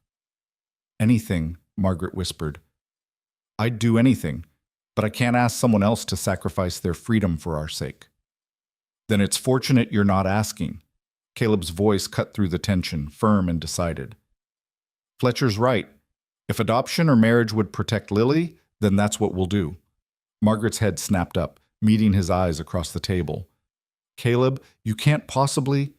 I can, and I am. His expression was set, immovable. This ranch needs a woman's touch. Lily needs a father. You need protection. Seems like a solution that works for everyone. But you don't love me. The words came out before Margaret could stop them, raw and honest and slightly desperate. Something shifted in Caleb's eyes, some emotion too complex to name. Love is a luxury, Margaret. Sarah and I had love, and it was beautiful, and then it was gone. What we have here is something different. Mutual respect, shared purpose, a need to protect a child from people who'd use her as property. That's worth more than romance, in my opinion. That's something real. Fletcher cleared his throat, drawing their attention back to practical matters. Before we pursue either option, let me do some investigating. I have contacts in Boston, other lawyers who might know Thornton's reputation. If he's known for this type of scheme, that information could be valuable. Give me a few days. In the meantime, don't let Lily out of your sight and document everything. Her health, her happiness, her education. If this goes before a judge, we want to prove beyond doubt that she's thriving in your care. After Fletcher left, promising to send word as soon as he learned anything useful, Margaret and Caleb remained at the table, the weight of the conversation settling over them like snow. You're serious, Margaret said finally, about the marriage option. I'm serious about protecting that child. If marriage does that, then yes, I'm serious. Caleb stood, moving to the window that overlooked his land. I told you before. You and Lily brought life back to this house. You gave me something to care about beyond just surviving day to day. Maybe that's not love in the romantic sense, but it's something. It's enough. Margaret joined him at the window, studying his profile in the fading light. This man who'd opened his home to strangers, who'd promised to fight battles that weren't his own, who was now offering to legally bind himself to a woman and child he'd known for barely 2 months, all because it was the right thing to do. What about Sarah? She asked quietly. Would she want this? You binding yourself to someone else? To a ready-made family? To complications that have nothing to do with the life you built with her?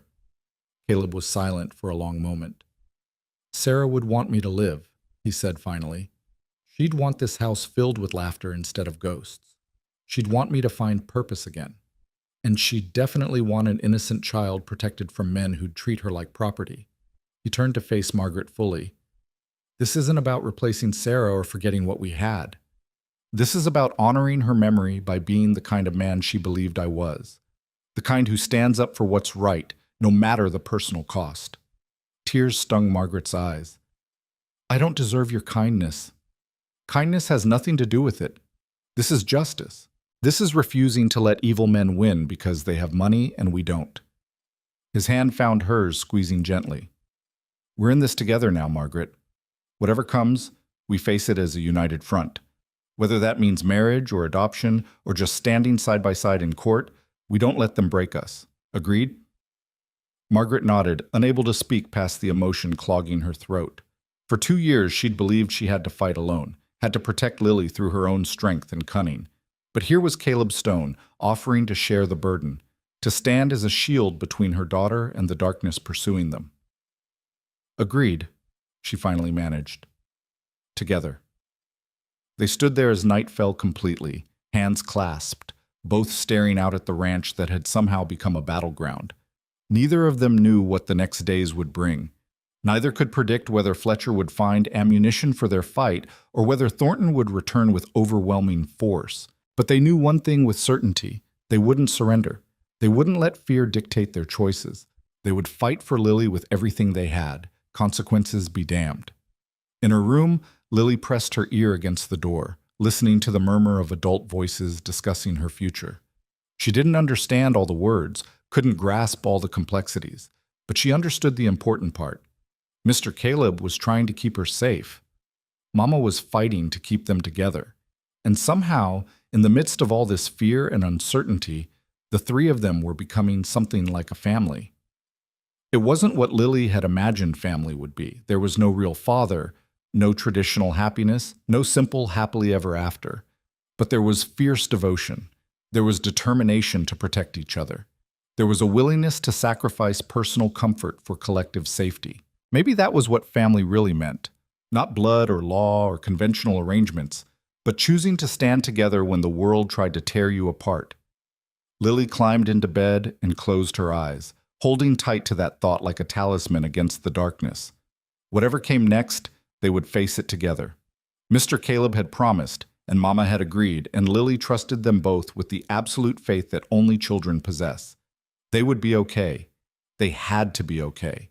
Because the alternative was too terrible to imagine, and Lily had learned that sometimes the only way to survive fear was to refuse to let it win. Tomorrow would bring new challenges. But tonight, in this house that had become their sanctuary, 3 people bound together by circumstance and choice would rest and gather strength for the battle ahead.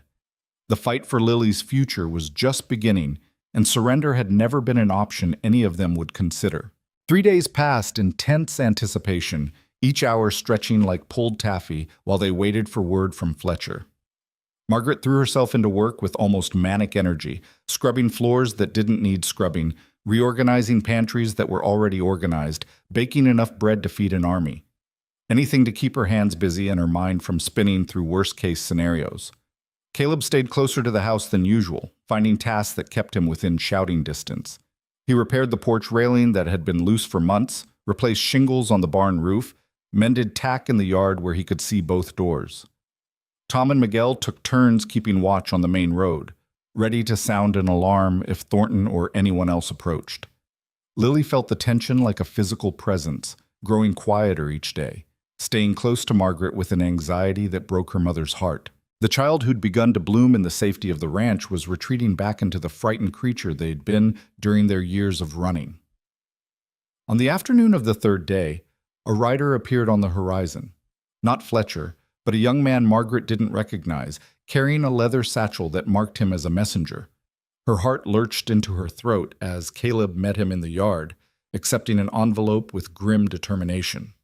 Fletcher sent word, Caleb said, returning to the house where Margaret waited with white-knuckled hands gripped together.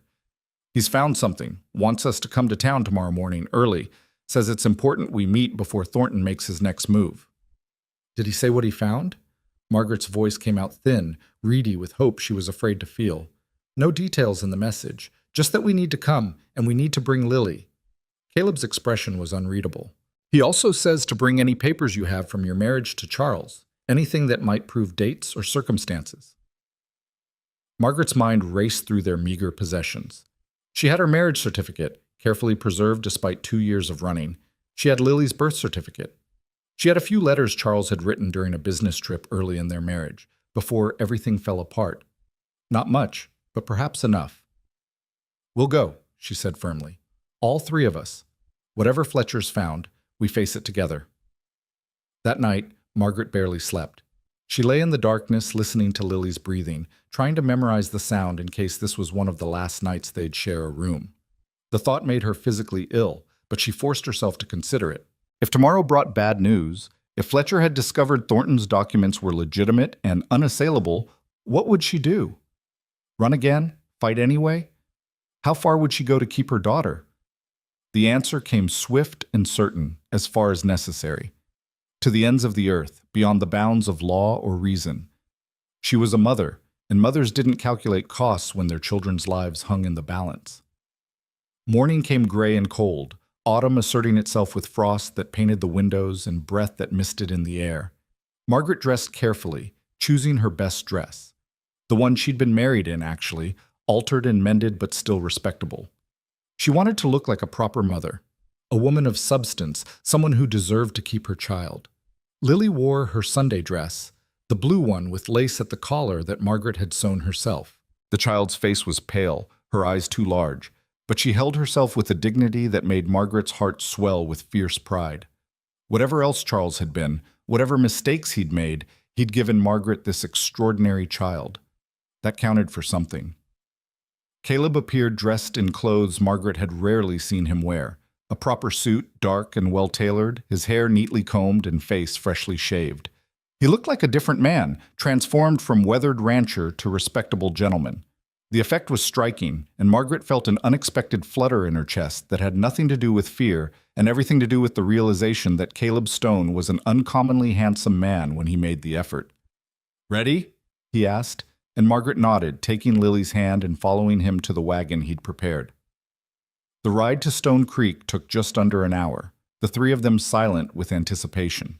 Lily sat between Margaret and Caleb on the wagon seat, small and vulnerable, occasionally reaching out to touch first her mother's arm, then Caleb's, as if reassuring herself they were both still there. The town appeared gradually, buildings emerging from the morning mist like ships materializing from fog. Stone Creek was modest but prosperous, the kind of frontier community that had survived its wild early days and settled into something resembling civilization. The main street boasted a general store, a hotel, a saloon that had been converted to a respectable restaurant, a church, and at the far end, a small building that served as both courthouse and town hall. Fletcher's office occupied the second floor above the general store, accessible by an external staircase. The lawyer himself met them at the door, his expression grave but not without hope. That small spark of optimism in his eyes gave Margaret the courage to climb the stairs on legs that wanted to collapse beneath her. Inside, the office was cramped but organized, every surface covered with law books and papers and the accumulated tools of a man who'd spent his life navigating the complexities of justice. Fletcher gestured them to chairs arranged before his desk, then settled himself with the deliberate movements of someone about to deliver news that required careful handling. "First, let me say that I've learned quite a bit about your Mr. Thornton," Fletcher began, pulling a folder from his desk. "Richard Thornton is indeed a lawyer, licensed in Massachusetts, with a practice that specializes in what he calls debt recovery and asset reclamation. What that actually means is he finds creative ways to extract value from people who owe money to certain unsavory individuals." "So he does work for loan sharks," Margaret said. "In essence, yes, though he operates within legal boundaries, or appears to, which makes him more dangerous than simple thugs." Fletcher opened the folder, revealing pages of notes. "I contacted an old colleague in Boston who was able to investigate Thornton's recent activities. It seems your husband did indeed borrow a substantial sum from men connected to organized gambling operations. $2,000, as you suspected." Margaret's heart sank. So the debt was real. That meant everything else might be real too. "However," Fletcher continued, his tone sharpening, "there is no record of any agreement involving your daughter, no documents filed with any court, no witnesses who can be located, No evidence whatsoever that Charles Hale signed over any rights to his child as collateral for the loan. Hope surged so suddenly, Margaret felt dizzy. So Thornton's lying? About the documents, almost certainly. What he likely has is the original loan agreement, which is legitimate, and perhaps some fabricated addendum that he hopes to use to intimidate you into surrendering the child without legal challenge. Fletcher leaned forward. His pattern is well established. He threatens legal action, waves official-looking papers, relies on people being too poor or too frightened to fight back. Most of his targets simply comply, believing they have no choice. But we have a choice, Caleb said, his voice hard. You do. We demand he present his evidence before a territorial judge. We challenge every document, every signature, every claim. And we have something he doesn't expect. We have you, Mr. Stone, willing to serve as guardian and protector. That changes everything. Fletcher pulled out another set of papers, these ones fresh and clearly prepared specifically for this meeting. I took the liberty of drawing up 2 sets of documents. The first is an adoption petition, which would make Lily legally your daughter, Mr. Stone, with Mrs. Hale's consent. The second is a marriage license and a petition naming you as legal stepfather upon marriage. Either would effectively nullify any claim Thornton might fabricate, because Charles Hale's alleged agreements would become irrelevant once parental authority transfers to someone else. Margaret stared at the papers, her mind struggling to process. You want us to decide right now? Today? I want you to be prepared. Thornton will return, probably within the next few days. When he does, we need to present him with facts that make pursuing this case more trouble than it's worth. If Lily is legally under Mr. Stone's protection, Thornton's clients lose their leverage. The debt dies with Charles, as it legally should have from the beginning. Caleb reached across and took the papers, studying them with careful attention. Margaret watched his face, trying to read his thoughts, wondering if he was having second thoughts about the enormous commitment he'd offered so readily. But when he looked up, his expression was resolute. Which option is stronger legally? Marriage, Fletcher said without hesitation. Adoption can be challenged, claiming the mother was coerced or incompetent. But a legitimate marriage between 2 adults creates a family unit that's much harder to attack. You become Lily's stepfather with full parental authority. Mrs. Hale remains her mother. The child has 2 legal guardians instead of 1. Thornton would need to prove both of you unfit, which would be nearly impossible given your standing in the community, Mr. Stone. Margaret felt the walls closing in, her breath coming short. This was happening too fast, racing toward a decision that would bind her to a man she barely knew, that would transform her entire life in ways she couldn't predict. Yes, Caleb was kind. Yes, he'd shown himself to be honorable and protective. But marriage. Legal, binding marriage. Margaret, Caleb's voice cut through her spiraling thoughts. Look at me. She forced her eyes to his, finding steadiness there that anchored her panic. We don't have to do this, he said quietly. If you're not comfortable with marriage, we try the adoption route. If you'd rather fight without these legal protections, we do that. This is your choice. I'm offering options, not demands. But Fletcher said marriage is the stronger option, Margaret whispered. Stronger doesn't matter if you can't live with it. I won't force you into something that makes you feel trapped. Caleb's hand found hers, warm and solid. We've built something these past weeks, trust, respect, maybe even friendship. That's worth preserving no matter what we decide about the law. The kindness in his words made Margaret want to cry. Here was a man offering her the ultimate protection while simultaneously giving her freedom to refuse it. A man who understood that legal safety meant nothing if it came at the cost of personal agency. She looked at Lily, who sat quietly listening to adult conversations about her future. Her daughter, her reason for everything, the child she'd die to protect. What wouldn't she sacrifice for this girl? What price was too high? If we married, Margaret said slowly, directing her words to Fletcher but her eyes still on Lily, would it be real, legally binding and recognized? Completely. I can perform the ceremony myself. I'm authorized by the territory. We'd need 2 witnesses, which I can provide. You'd be husband and wife in every legal sense. But not in the personal sense, Margaret clarified, finally looking at Caleb. We'd need to be clear about expectations. This would be a marriage of convenience, a legal protection, not a real marriage in terms of She couldn't finish the sentence, her face flushing with embarrassment. We'd figure out the personal details as we went, Caleb said firmly. Separate rooms if you want them. No expectations beyond what we're both comfortable with. The marriage is real on paper, real in terms of protecting Lily. Everything else is negotiable between us. Fletcher cleared his throat delicately.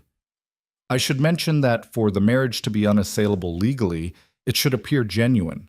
Living as husband and wife publicly, presenting a united front, demonstrating a legitimate family structure.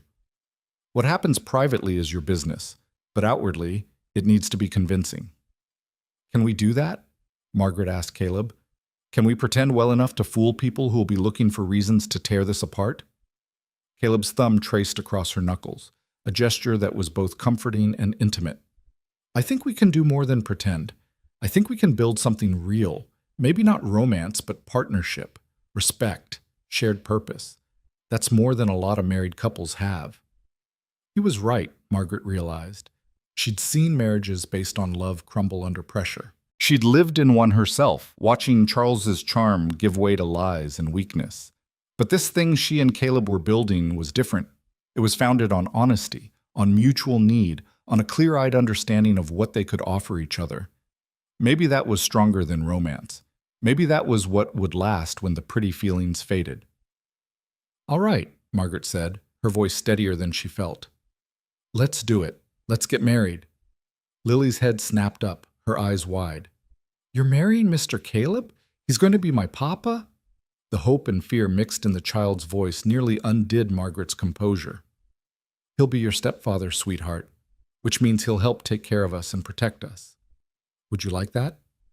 Lily's answer was to launch herself at Caleb, wrapping small arms around his neck with desperate strength.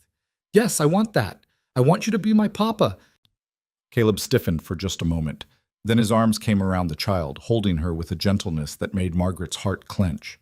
She could see the emotions playing across his face. Surprise, tenderness, grief for the daughter he'd never had, determination to be worthy of this child's trust. Then that's what I'll be, he said roughly, his voice thick. Your papa, and I'll do my best to be a good one. Fletcher, practical man that he was, pulled out his pocket watch. If we're doing this, we should do it now. I can have the witnesses here within the hour. The license just needs signatures. You can be married by noon. Everything was moving so fast, but Margaret found herself nodding. Yes, now. Before she could overthink it, before fear could convince her to run again, before Thornton could return and destroy this fragile hope they were constructing. I'll need to step out for a few minutes, Fletcher said, standing. Make yourselves comfortable. Help yourselves to water from the pitcher there. I'll return shortly with witnesses and we'll proceed. After he left, the three of them sat in thick silence. Lily remained on Caleb's lap, playing with one of his collar buttons, comfortable in a way she'd never been with any man except her father.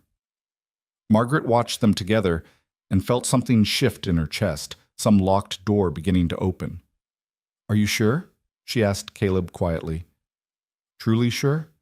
This is your last chance to back out without consequence. Caleb met her eyes over Lily's head. I'm sure. Are you? I'm terrified, Margaret admitted. But I'm sure. This is right. For Lily, for the protection she needs. Maybe even for us. Maybe even for us, Caleb agreed. Strange how life works, isn't it? 2 months ago, I was a man who'd given up on everything except surviving day to day. Now I'm about to become a husband again, and a father for the first time. If someone had told me that morning you knocked on my door that this is where we'd end up, I'd have called them crazy. Would you have opened the door if you'd known? He was quiet for a moment, considering. Yes, he finally said. Even knowing all the complications, all the danger, all the ways this could go wrong, yes, because you and Lily gave me something I'd lost. You gave me a reason to care about tomorrow. The simple honesty of it made Margaret's eyes sting with tears. She reached across and took his free hand, the one not supporting Lily, and squeezed. Then let's build that tomorrow together, as partners, as a family. As a family, Caleb agreed.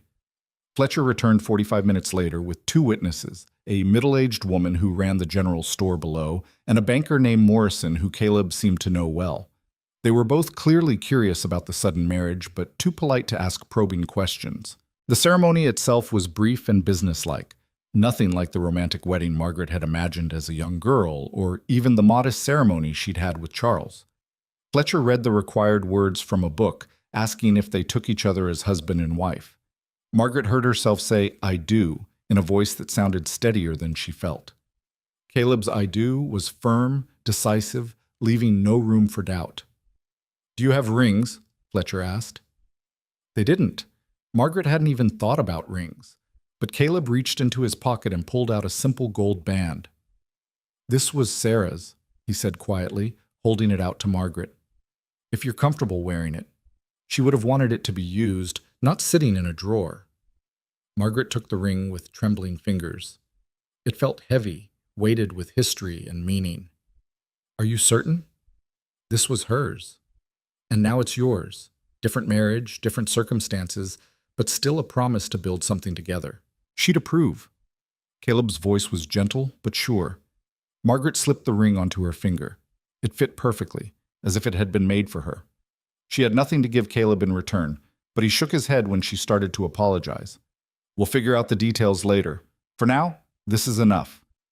"Then by the power vested in me by Montana Territory," Fletcher intoned, "I pronounce you husband and wife. Mr. Stone, you may kiss your bride if you wish." Caleb leaned forward and pressed a chaste kiss to Margaret's forehead, a gesture that was more promise than passion. She found herself grateful for his restraint, for his understanding that this moment was complicated enough without adding physical expectation. The witnesses signed the certificate. Fletcher notarized it with official stamps and seals. And just like that, Margaret Hale became Margaret Stone, and Lily gained a stepfather, and Caleb Stone found himself responsible for two people who'd arrived at his door less than 2 months ago. "Congratulations," Fletcher said, genuine warmth in his voice. "Now, let's make sure this marriage does what it needs to do, protect your family from those who'd tear it apart." The rest of the day was spent in Fletcher's office, preparing for Thornton's inevitable return. They reviewed every legal angle, every potential argument, every piece of evidence that proved Lily was thriving in their care. Fletcher coached them on what to say, how to present themselves, how to make clear that this family would not be intimidated by threats or fraudulent documents. By the time they left Stone Creek in the late afternoon, Margaret felt both exhausted and strangely energized. She was married. She had legal protection for Lily. She had a partner in this fight instead of facing it alone. The fear that had been her constant companion for 2 years had finally begun to loosen its grip. On the wagon ride home, Lily chattered happily about having a papa, already claiming Caleb as fully as if he'd always been part of her life. Margaret listened with half an ear, her mind processing everything that had happened, everything that had changed. She was married to Caleb Stone. It was a fact that didn't quite feel real yet, though the ring on her finger was solid proof. They'd need to figure out so many things: sleeping arrangements, household routines, how to navigate the strange territory between legal partnership and actual intimacy. But they had time for that. Right now, the important thing was that they'd taken away Thornton's power over them. "What are you thinking?" Caleb asked quietly, his voice pitched below Lily's excited monologue. "That I'm grateful," Margaret answered honestly. "And terrified. And hopeful. All at once." "That seems about right," Caleb said. "I'm feeling similar things, but mostly I'm feeling ready. Ready to face Thornton when he comes back. Ready to fight for what's ours." "What's ours?" Margaret repeated, testing the words. "That still sounds strange." "It'll sound less strange the more we say it. Give it time." Caleb's hand found hers on the seat between them, threading their fingers together. "We're in this together now. Legally, officially, completely. That means something, Margaret. That means you're not alone anymore." The words unlocked something in Margaret's chest, some tight knot of fear and loneliness she'd been carrying so long she'd forgotten it was there. She wasn't alone. She had a partner, a husband, someone who'd chosen to stand beside her knowing full well the danger it invited. Maybe Fletcher was right. Maybe they could build something real from this practical foundation. Maybe respect and shared purpose could grow into something deeper, given time and patience and willingness. They arrived back at the ranch as sunset painted the sky in shades of orange and gold. Tom met them in the yard, his face breaking into a wide grin when Caleb explained what they'd done. "About damn time someone brought sense to this situation," Tom said, clapping Caleb on the shoulder. Congratulations to you both. Lily, you got yourself a good papa. He'll take care of you right. I know, Lily said confidently. He's the best papa in the whole world. Caleb's expression softened at the child's absolute faith. He scooped Lily up, settling her on his hip with an ease that suggested he was already growing accustomed to fatherhood. Let's get you inside, little one. It's been a long day. Margaret followed them into the house. Their house now, legally and officially. She stood in the kitchen that had become her domain and felt the shift in everything. This wasn't just the place where she worked. This was her home. Caleb wasn't just her employer. He was her husband. They weren't just survivors sheltering together. They were a family, bound by law and choice and determination. That night, after Lily was tucked into bed, Margaret and Caleb stood in the hallway between their rooms, the awkwardness of their new situation suddenly overwhelming. I'll take the spare room, Caleb said immediately. You and Lily keep the one you've been using. We'll figure out better arrangements later, but for now, that's fine, Margaret said quickly, relief and something that might have been disappointment mixing in her chest. We should probably talk, though, about expectations, about how we navigate this. They moved to the kitchen, sitting across from each other at the table where they'd shared so many meals. The lamp burned low between them, casting shadows that softened the harsh edges of reality. I meant what I said earlier, Caleb began. This marriage is real legally, but what it becomes personally is up to both of us. I won't pressure you for anything you're not ready to give. We're partners first. Everything else comes if and when it feels right. Thank you for understanding that, Margaret said. I need time to adjust to this. To being married again, to sharing a life with someone, to trusting that this is real and stable. Take all the time you need. We've got nothing but time. Caleb paused, then added, but in public, we need to be convincing. Thornton or others will look for cracks they can exploit. So when we're in town, when people visit, we need to appear like what we are. A married couple building a life together. I can do that, Margaret assured him. I'm good at pretending when necessary. Let's hope we won't have to pretend for long, Caleb said. Let's hope this becomes real enough that there's no pretending involved. The comment hung in the air between them, full of possibility and uncertainty. Margaret wanted to ask what he meant, wanted to explore whether he felt any of the complicated attraction she was beginning to feel toward him. But it was too soon, too raw, too much for one day that had already held more change than most people experienced in years. I should sleep, she said instead. Tomorrow Thornton might return and I need to be ready. We need to be ready, Caleb corrected. We face him together, remember? Together, Margaret agreed, standing and moving toward her room. At the doorway, she paused and looked back. Caleb? Thank you for everything, for giving us safety, for giving Lily a father, for giving me a chance to stop running. Thank you for knocking on my door, Caleb replied softly, for reminding me that life goes on even after loss, for bringing light back into this house. They held each other's gaze for a long moment, something unspoken passing between them. Then Margaret retreated to her room where Lily slept peacefully, secure in the knowledge that she finally had a family again. Margaret lay down beside her daughter and stared at the ceiling, processing the enormity of what they'd done. She was married, she had legal protection, she had a partner in the fight ahead. The ring on her finger felt both foreign and right, a physical symbol of promises made and future uncertainties. Tomorrow might bring Thornton and his threats, but tonight, in this house that had become home, with a child sleeping peacefully and a good man standing guard, Margaret allowed herself something she hadn't felt in 2 years. She allowed herself hope. Thornton returned exactly 4 days later, and this time he didn't come alone. Margaret was hanging laundry when she spotted the riders, 3 of them approaching in a tight formation that spoke of purpose and authority. Thornton rode in front, flanked by 2 men wearing deputy badges that glinted in the morning sun. Her heart seized, every instinct screaming to grab Lily and run, but she forced herself to stand firm. Running was what the old Margaret would have done. The new Margaret, Margaret Stone, wife and protected woman, would stand her ground. "Caleb!" she called, her voice carrying across the yard with remarkable steadiness. "We have visitors." He emerged from the barn within seconds, Tom and Miguel right behind him. The 3 men positioned themselves between the house and the approaching riders, a human wall of protection. Margaret saw Caleb's hand rest casually on his hip, close to where she knew he kept his pistol. The gesture was subtle, but unmistakable.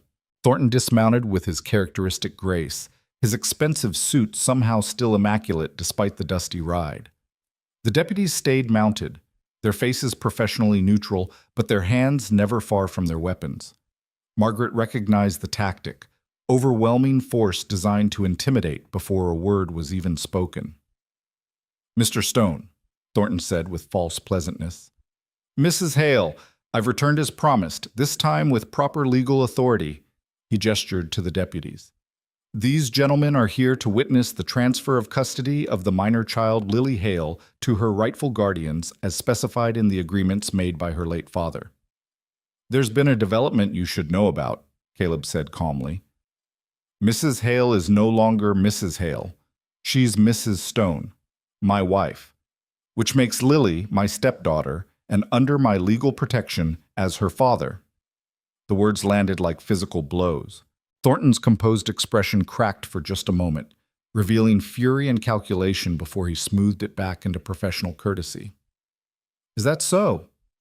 How convenient. And when did this marriage allegedly take place?" 4 days ago, legally performed and recorded by Augustus Fletcher, witnessed and notarized according to territorial law. Caleb pulled folded papers from his pocket. "Marriage certificate, right here, along with documentation of my petition to assume full parental rights and responsibilities for Lily Stone, formerly Lily Hale." One of the deputies leaned forward in his saddle. "You're saying the child's been legally adopted?" "I'm saying she has a new father, a stable home, and legal protection that supersedes any claims made against her deceased father's estate." Caleb's voice was steel wrapped in silk. "Whatever documents Mr. Thornton is carrying, they became irrelevant the moment Margaret and I married, and I claimed Lily as my daughter." Thornton's jaw tightened. "You can't simply marry your way out of legal obligations. The agreements Charles Hale made can only be enforced if there's a legitimate claim," Margaret interrupted, stepping forward to stand beside Caleb. "Which there isn't. Charles never signed over custody of our daughter. He couldn't have because he loved her and would have died before allowing her to be used as collateral. Whatever papers you have are forgeries, Mr. Thornton. We all know it, and if you force this to go before a judge, the whole world will know it too." "Those are serious accusations, Mrs. Stone." Thornton's use of her married name was sharp, mocking. "Accusing an officer of the court of forgery could have consequences." "So could attempting to kidnap a child under false pretenses," Caleb shot back. "Sheriff Morrison might be interested to hear about a Boston lawyer trying to remove a territorial citizen's daughter based on questionable documentation. The sheriff takes a dim view of outsiders causing trouble in his jurisdiction." The second deputy shifted uncomfortably. "Mr. Thornton, if there's a dispute about the legitimacy of these documents, maybe we should wait for—" "The documents are legitimate," Thornton insisted, but there was a thread of uncertainty in his voice now. "I have witnesses, signatures, proper legal—" "Then present them before a judge," Fletcher's voice cut through the tension. The lawyer had appeared from the direction of the road, riding a horse with surprising speed for a man his age. "Present them before Judge Hawthorne in territorial court. Let's examine these documents in proper legal proceedings where forgery can be properly assessed." Thornton's face darkened. "This is none of your concern, Fletcher. On the contrary, it's entirely my concern. I represent Mr. and Mrs. Stone, and I won't allow you to intimidate my clients or attempt to remove a child from her legal guardians without proper judicial review." Fletcher dismounted and pulled his own sheaf of papers from his saddlebag. "I've done some investigating into your methods, Mr. Thornton. Seems you've pulled this scheme before, threatening legal action based on fabricated documents, relying on people being too poor or frightened to fight back. But the Stones aren't poor, and they're not frightened. They're prepared to fight this all the way to territorial Supreme Court if necessary." One of the deputies cleared his throat. "Mr. Thornton, if there's question about the document's validity, we can't proceed with removing the child. We'd need a court order from Judge Hawthorne, and he'd want to review everything first." "I have a court order," Thornton snapped, pulling an envelope from his coat. "Right here, signed by a federal magistrate in Boston." "A federal magistrate has no jurisdiction over territorial custody matters," Fletcher said immediately. "Any first-year law student knows that. Montana territory governs its own domestic issues. You need a territorial judge's order, Mr. Thornton, and you don't have one." The deputies exchanged glances. The first one spoke carefully. "Sir, if Mr. Fletcher's right about jurisdiction, we can enforce a federal order on territorial matters. We'd need to take this before Judge Hawthorne." Thornton's mask of civility was crumbling fast, revealing the calculating predator beneath. "You're all making a serious mistake. My clients don't appreciate being denied what they're legally owed. There will be consequences for this obstruction." "The only consequence will be the truth coming out," Margaret said, her voice ringing with newfound strength. "The truth that you prey on desperate people, that you fabricate documents, that you use the appearance of legal authority to terrorize families. I'm done being afraid of you. I'm done running. You want Lily? You'll have to go through me, my husband, our lawyer, and every person in this territory who believes parents have the right to protect their children from criminals hiding behind law licenses." The words hung in the air like a battle cry. Margaret saw Thornton's eyes narrow, saw him calculate whether pushing this fight was worth the risk of exposure. She held her breath, waiting for his response, prepared for violence if it came. But it was Lily who broke the stalemate. The child emerged from where she'd been hiding behind Tom, her small face set with determination that echoed her mother's. She walked straight to Caleb and took his hand, looking up at Thornton with eyes that held no fear, only defiance. "This is my papa," she said clearly. "My real papa died, but now I have a new papa who loves me and keeps me safe. You can't take me away from my mama and papa. We're a family." The simple declaration, spoken with a child's absolute certainty, seemed to crystallize everything. Here was a girl who'd found safety and love. Here was a family that had chosen each other. Here was truth standing against corruption. Even the deputies seemed moved. The first one cleared his throat again. "Mr. Thornton, I think we need to head back to town and consult with Sheriff Morrison about proper procedures. The situation's more complicated than you indicated when you hired us." "I didn't hire you. I requisitioned your assistance under legal authority." "Which may not apply here," the deputy interrupted firmly. "We're not taking a child from her home without proper territorial authorization. That's final." Thornton's face had gone red with suppressed rage. "This isn't over. I'll be back with proper documentation, with a territorial judge's order, with whatever's necessary. You people think you've won, but you've only delayed the inevitable." "By all means, go to Judge Hawthorne," Fletcher said cheerfully. "Request a full hearing. Present your evidence. We'll present ours, including testimony about your pattern of fraud and intimidation. Let's see whose documentation holds up under judicial scrutiny." The threat was clear. If Thornton pushed this to court, his entire operation would be exposed. He could pursue this one case and risk destroying his ability to prey on future victims, or he could cut his losses and retreat. It was a calculated gamble, banking on Thornton's self-interest outweighing his commitment to his clients. For a long moment, Thornton stood frozen, clearly weighing his options. Then his expression shifted, became cold and closed. "My clients will be informed of this obstruction. Whatever consequences follow are on your heads." He swung back into his saddle with violent grace.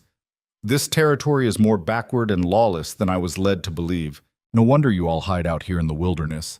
Civilized society would never tolerate such disregard for legal obligations." Or maybe civilized society is what you find when people care more about protecting children than collecting debts, Caleb said quietly. "You're welcome to test that theory in our courts, Thornton, but something tells me you won't be back." Thornton yanked his horse's reins and rode off without another word, the deputies following with obvious relief at escaping the situation. The 5 adults watched until the riders disappeared into the distance, nobody speaking until the hoofbeats faded completely. Then Margaret's legs gave out. She sank to her knees in the dusty yard, gasping for breath she couldn't seem to catch. The fear she'd held at bay through sheer will came flooding back, making her shake so violently she couldn't control it. Caleb was beside her instantly, his arms around her, his voice low and steady in her ear. "It's over. He's gone. You're safe." "He could come back," Margaret gasped. "He could bring a real judge, real documents." "He won't," Fletcher said with certainty. "I've seen men like Thornton before. They're predators who rely on fear and confusion. Once their prey shows teeth, once the fight becomes expensive and public, they move on to easier targets. He knows now that pursuing this case means exposing his methods. He can't risk that. But his clients, the men Charles owed money to, will cut their losses. $2,000 is substantial, but it's not worth the scrutiny this would bring. They operate in shadows. This fight would shine light into places they can't afford to have examined. Fletcher crouched down beside Margaret. You won, Mrs. Stone. You stood your ground, and you won. Margaret looked up at Lily, who was watching her mother with worried eyes. The child had been so brave, speaking up when it mattered most, claiming her family with a conviction that had turned the tide. Whatever else happened, Lily would remember this day. Remember that her mother had fought for her, that Caleb had stood as her father, that family meant people who protected each other against impossible odds. Come here, sweetheart, Margaret said, opening her arms. Lily rushed into them, and Margaret held her daughter tight, breathing in the scent of her hair, feeling the solid warmth of her small body. Real. Safe. Still hers. Tom cleared his throat gruffly. Well, that was more excitement than I've had in years. Miguel, let's get back to work before the horses think we've forgotten them entirely. Boss, you take care of your family. We'll handle the ranch for a while. After the two men left, Fletcher prepared to return to town. I'll file paperwork formally documenting the adoption and marriage. Make sure everything's properly recorded. If Thornton does somehow convince a territorial judge to hear his case, which I doubt, we'll be ready. But I truly believe you've seen the last of him. Thank you, Caleb said, shaking the older man's hand. For everything, for believing us, for fighting with us. That's what law should do, Fletcher replied. Protect the innocent, defend the powerless, stand between families and those who destroy them. Today it worked the way it's supposed to. That's worth more than any fee. He tipped his hat to Margaret. You've got a good man here, Mrs. Stone. And Mr. Stone, you've got a family worth fighting for. Take care of each other. After Fletcher rode away, the three of them stood in the yard, Caleb, Margaret, and Lily, connected by shared trauma and shared victory. The danger had passed, at least for now. The threat that had hung over them like a storm cloud had dissipated, leaving behind shaky relief and the beginning of genuine hope. I think, Caleb said slowly, we could all use something normal right now. Margaret, what do you say to making that bread Lily claims tastes like sunshine? I think we've earned something sweet. Margaret laughed, the sound surprising her with its genuine joy. I think that's the best idea I've heard in weeks. They went inside together, and Margaret set to work in the kitchen that had become her sanctuary. She mixed flour and water and yeast, her hands performing familiar motions that soothed her rattled nerves. Lily pulled a chair up to the counter to watch, asking her usual stream of questions. Caleb sat at the table with coffee, his presence solid and reassuring. This, Margaret thought as she kneaded dough, was what safety felt like. Not the absence of danger, but the presence of people who'd stand beside you when danger came. Not isolation and constant vigilance, but community and shared strength. As the bread baked, filling the house with warmth and the yeasty scent of rising dough, Margaret found herself really looking at her life for the first time in years. She had a home, a real home, not just a temporary shelter. She had a partner, a man who'd proven his worth in the most fundamental way by choosing to protect when protection came at personal cost. She had her daughter, safe and happy, and beginning to believe the world could be kind. It wasn't what she'd imagined when she'd knocked on Caleb Stone's door 8 weeks ago. It wasn't the life she'd planned when she married Charles or when she became a mother. But it was real, and it was hers, and it was worth every terrifying moment that had led to this kitchen, this day, this new beginning. Over the following weeks, life on Stone Creek Ranch settled into rhythms that felt less like performance and more like genuine existence. Margaret and Caleb navigated their unusual marriage with careful respect, maintaining separate bedrooms but sharing meals and decisions and the countless small intimacies of daily life. They learned each other's habits and preferences, discovered shared humor in unexpected places, built the foundation of partnership that Fletcher had suggested might grow into something more. Lily flourished. The child who'd been so careful, so guarded, began to open like a flower, finally getting enough sunlight. She laughed freely, ran through the ranch without looking over her shoulder, asked Tom endless questions about ranch life, and started calling Caleb Papa with unconscious ease. She began attending the small school in Stone Creek, making friends with other children, bringing home stories about spelling bees and playground games and all the normal concerns of childhood that she'd been denied during years of running. Margaret watched her daughter's transformation with gratitude so profound it sometimes brought her to tears. This was what she'd been fighting for, not just survival, but the chance for Lily to be a child, to have stability and security and the freedom to dream about the future instead of fear it. The women of Stone Creek, once they learned about the new marriage, welcomed Margaret with a warmth that surprised her. They brought gifts, jars of preserves, embroidered linens, recipes scribbled on scraps of paper. They included her in their sewing circles and church socials, treating her not as an outsider or a woman with a suspicious past, but as one of their own. Caleb's reputation protected her, yes, but it was Margaret herself who earned their respect through kindness and competence and genuine interest in their lives. News came through Tom one afternoon about 6 weeks after Thornton's departure. The ranch hand had been in town and heard gossip from the telegraph operator. That lawyer fellow, Thornton, he was arrested in Denver. Seems he tried his document scheme on the wrong family, someone with connections to the territorial governor. They investigated his past cases and found a pattern of fraud. He's facing criminal charges now. Margaret felt the last knot of fear finally unwind. Thornton couldn't hurt them anymore. He couldn't hurt anyone anymore. The monster that had chased them across half the country was caged. That night, after Lily was asleep, Margaret found Caleb on the porch, watching stars emerge in the darkening sky. She settled into the chair beside him, comfortable in the silence they'd learned to share. "Fletcher was right," she said finally. "We won." "We did," Caleb agreed. "You stood your ground when you could have run. That took courage." "I had help standing. I couldn't have done it alone." Margaret turned to look at him. This man who'd become her husband almost by accident, but who'd proven himself worthy of the title in every way that mattered. "Thank you, Caleb, for everything, for taking us in, for marrying me to keep Lily safe, for being the father she needed." "I should be thanking you," Caleb said quietly. "You brought my house back to life. You gave me reasons to care about tomorrow instead of just surviving today.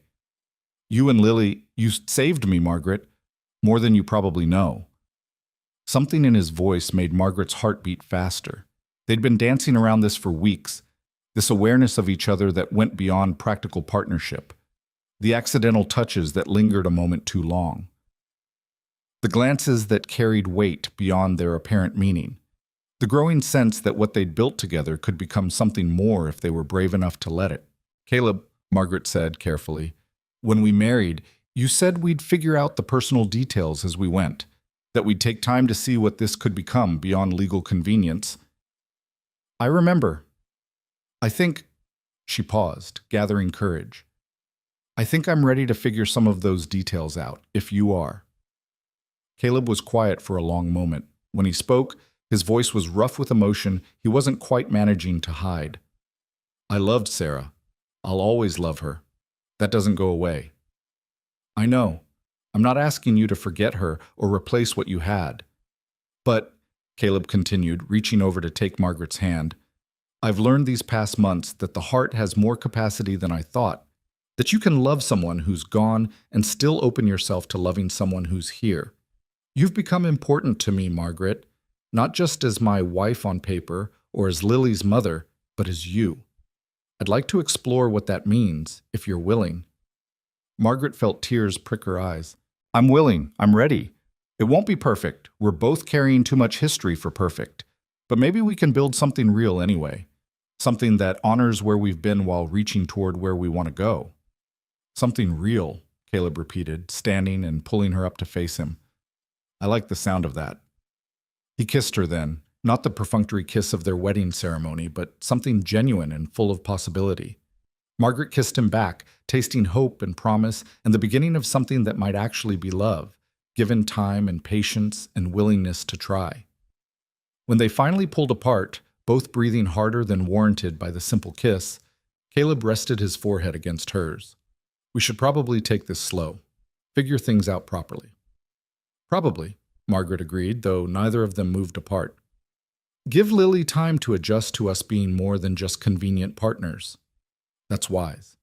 Maybe move your things into my room, our room, gradually so it doesn't feel rushed.